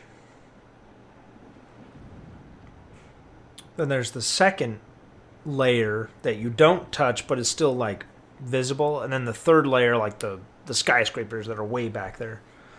I'm really concerned about getting the first layer pretty one-to-one. The second layer, I'm not as strict on. The third layer's whatever. I'm adding a space elevator. I don't care. What are you doing to replicate that area? Which area?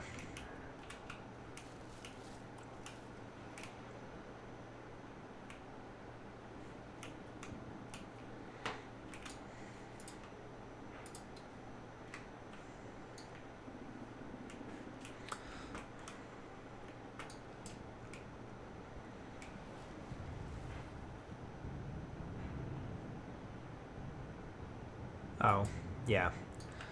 Well, we'll see. If I can find something where it's easy to replicate, then sure.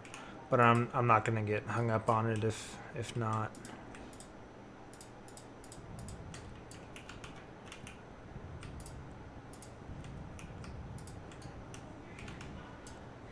Oh, I need to do these bottom pieces.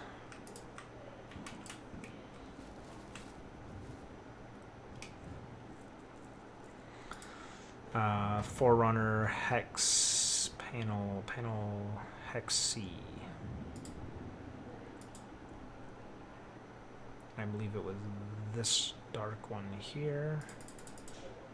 Oh no, I changed it. I went for all black now, and I did like 0.7, and I did force off, and I did a roughness of 3.5. 2:8. I thought it was 6. 5 and 3.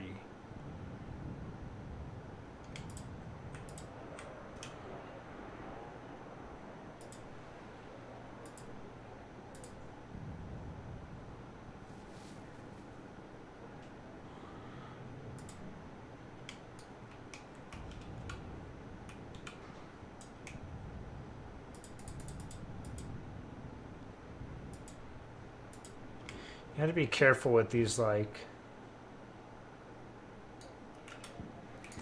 really stretched pieces, because it doesn't matter what grime you put on it, it's gonna look super stretched out. So sometimes it's better to like tone it back a little bit.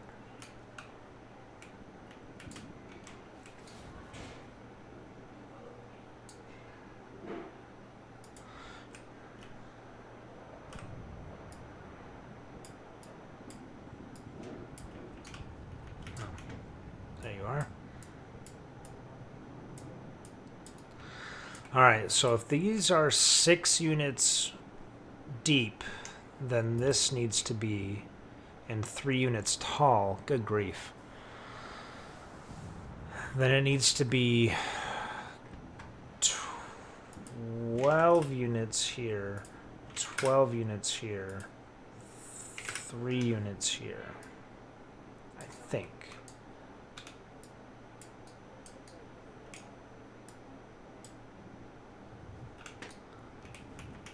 Ha!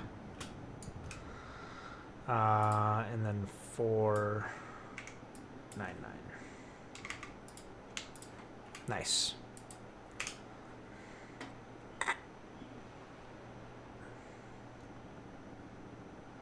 Can you add pigeons? Kind of.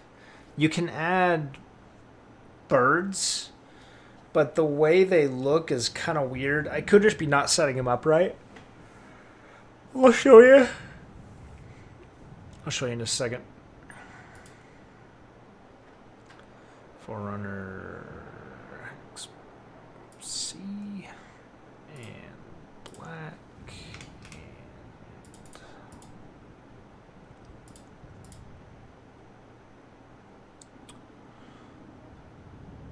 Yeah, birds aren't real anyway.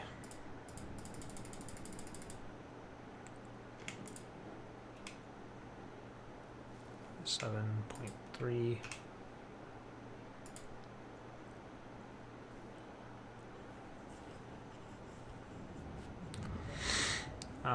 Scratch.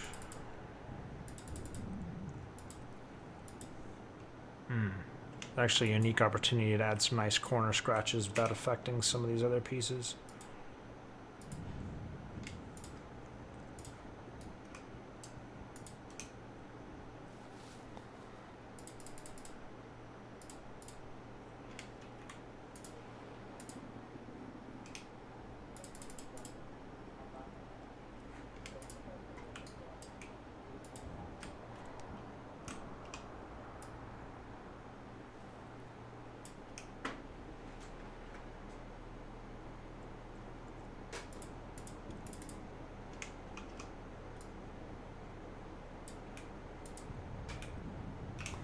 And then need to move this up by 0.01 and change the color to that really dark brown 0.5 source 3.5. Dark brown source.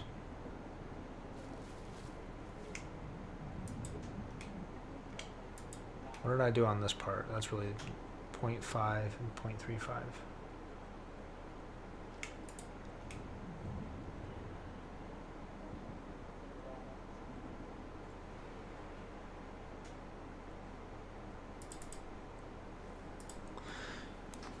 Yeah, I mean, I'm always making progress on it. I just don't always stream. But yeah, there's always something going on. Oh, this is supposed to be coal.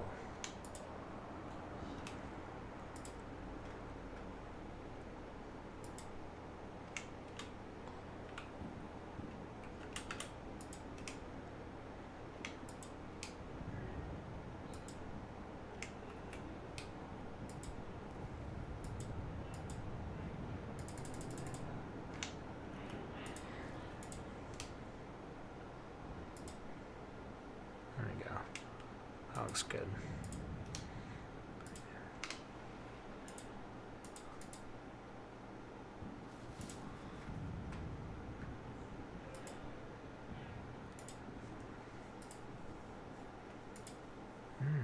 That's kind of cool. Carrot. Dirt, no. I think Grime's honestly the best. The original one. Grime. Yeah, we'll do 0.8 for that. Because coal is like too much like the original. It doesn't show up much. Grime.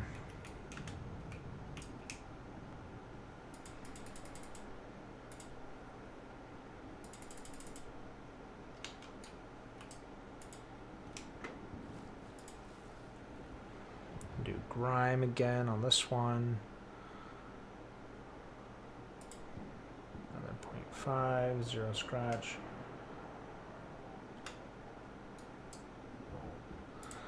If they had a graphic designer design everything for every piece, no. I know for a fact they didn't, because I've seen, like, it sounds crazy, but I've seen the same scratches and grime and everything repeated across different pieces.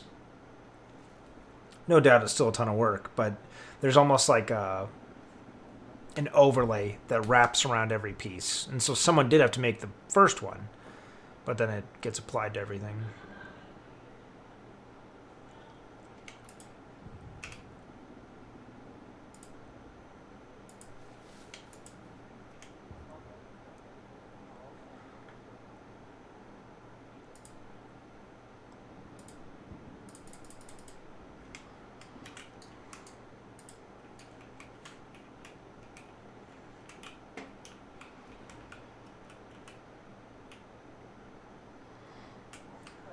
All right, it's looking pretty good.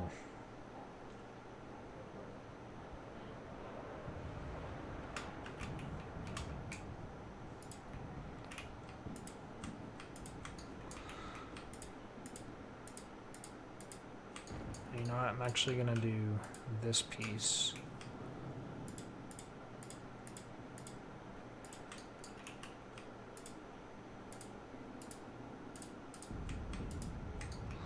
See if this crashes my game. You know what? I need to add a top portion.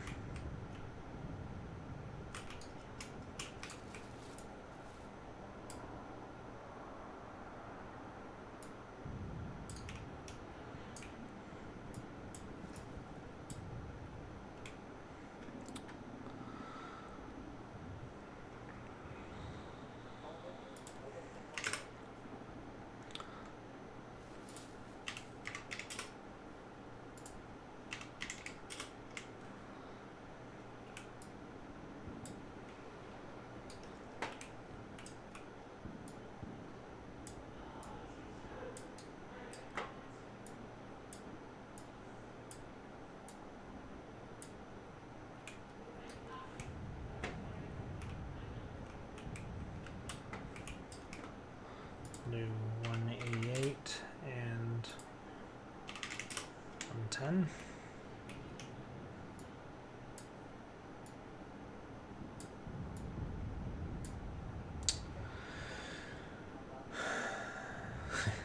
Do I have a name for the scratches? No. We'll see. I'm only at 55% budget, so there's still time.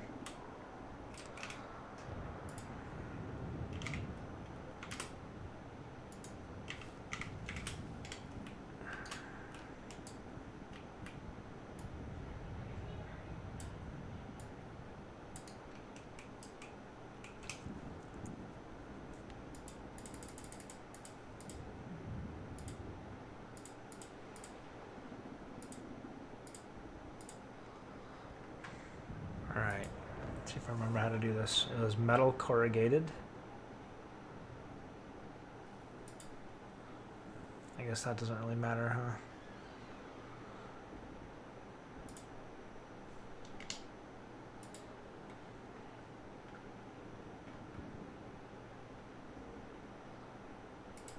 There we go. 1. Grime. 0.5.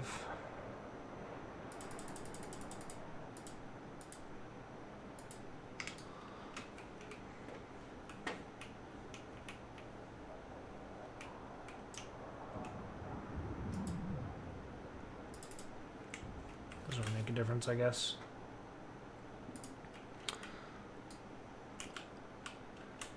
All right.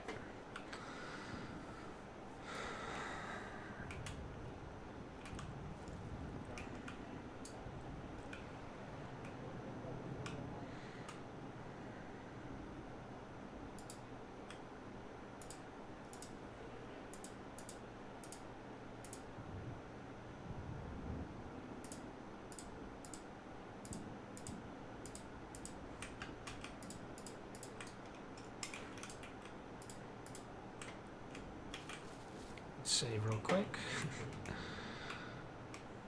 I need to add this.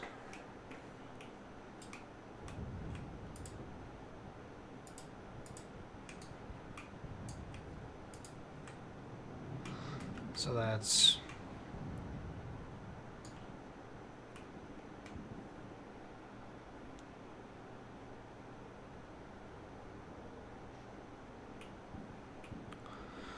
one. No, I'm not going to count them up. Let's just see if I did it right. So I'll save. You know what? I will duplicate it first.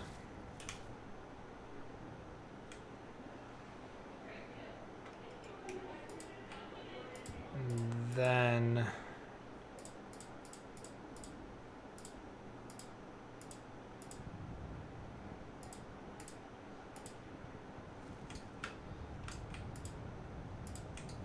should be 21 pieces, right? Then make this a prefab. Then save.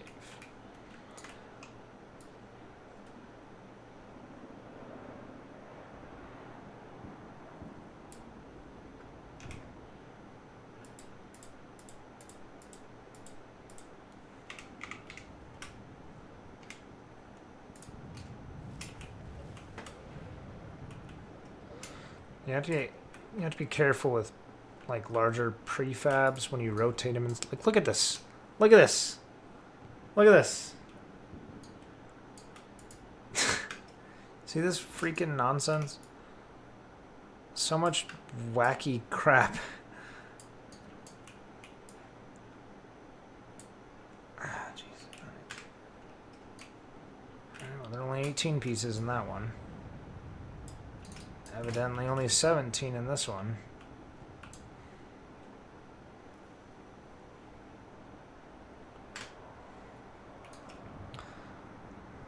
The track, this piece.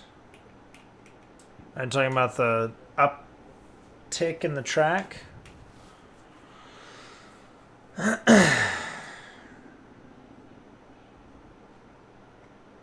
curve or the kick up, like the hump?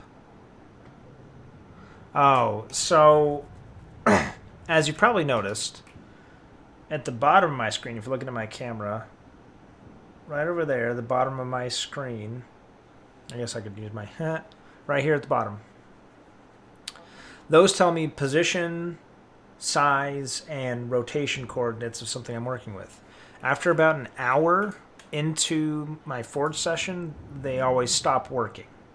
I don't know why. At some random point, something I do makes them stop working.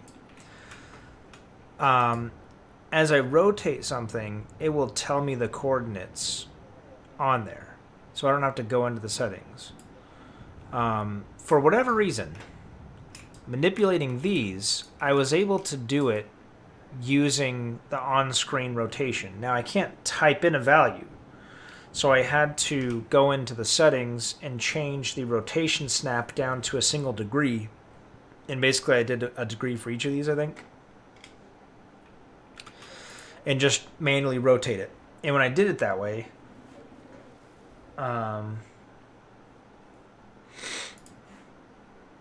then it worked fine. It was typing in the value or using the arrows to like change it is what gave me issues. But it's annoying when your coordinates disappear off the screen because you can't do that anymore. So this is entirely the wrong shape, but you can just imagine it right about here.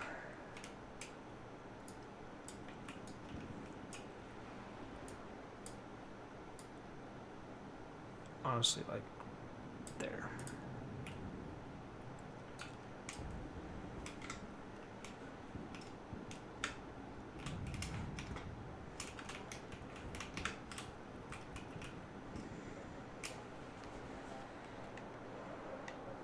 Oh, my controller shut off.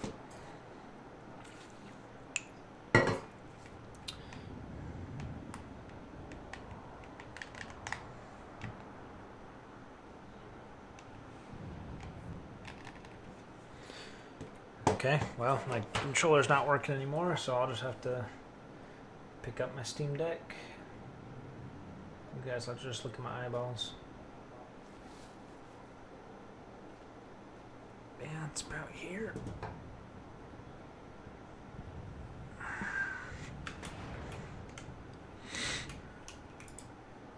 Now this should normally be right about there, and then down just a touch. The difference is I kind of want to block this off so that you can't just run over there. I want to make it so you have to jump here and go over because I have a doorway here. And one thing that I hate about newer Halo maps, really new maps in general, but mostly Halo, is there are so many redundant paths, right? I hate having paths that lead to the same place and just having more paths for the sake of it. I don't like that. I feel like it needs to have a purpose. Now, if it has a purpose and you want to add an additional path, sure. But so you can walk inside this building and then you'll come out of this building here. And then you can cross the tracks, boom, get hit by a train. Come in here. Have a little altercation.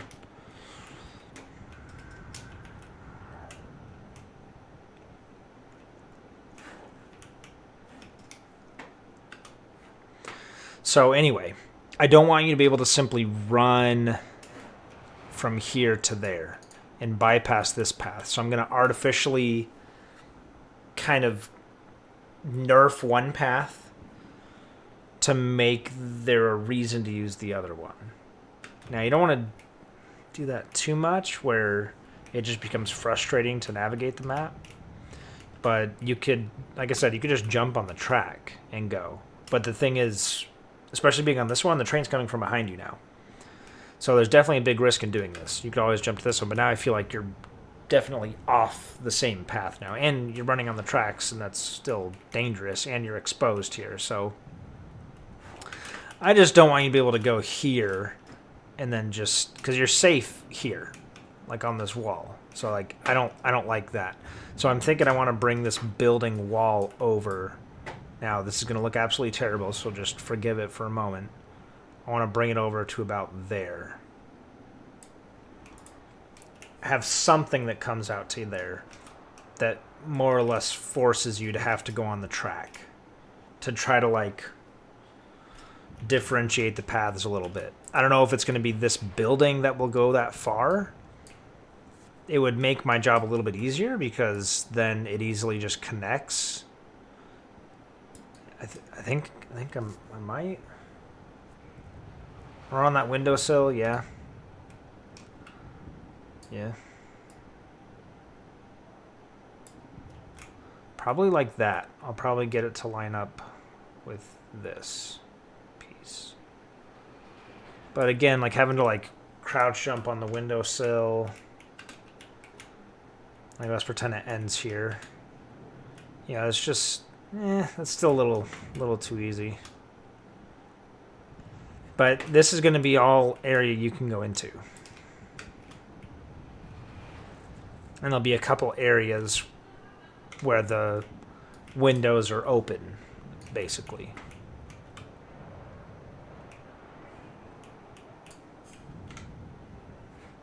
Won't let me in.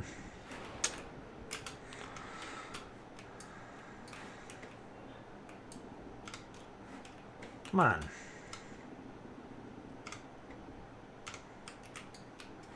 Am I too tall? I might be too tall. No.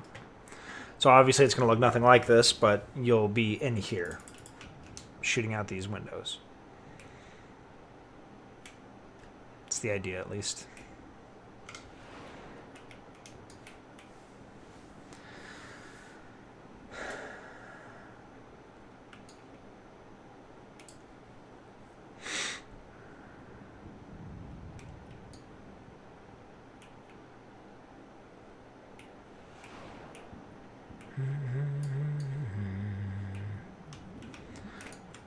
Alright.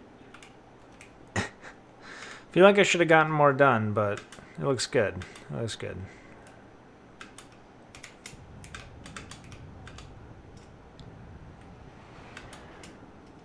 Yeah, I'm about to log off too. Night, Joe. Alright, thanks for tuning in, guys. Appreciate you hanging around. Again, I have another review video coming out here the next couple days. So feel free to stay tuned and give that a watch, but I'll be back on Forging at the next available opportunity. So, yeah, thanks for watching. If you have any suggestions, comments, put them in the comments below. And, yeah, make sure you subscribe so you know next time I go live. And you can ask questions live. All right, thanks, guys. Have a good one.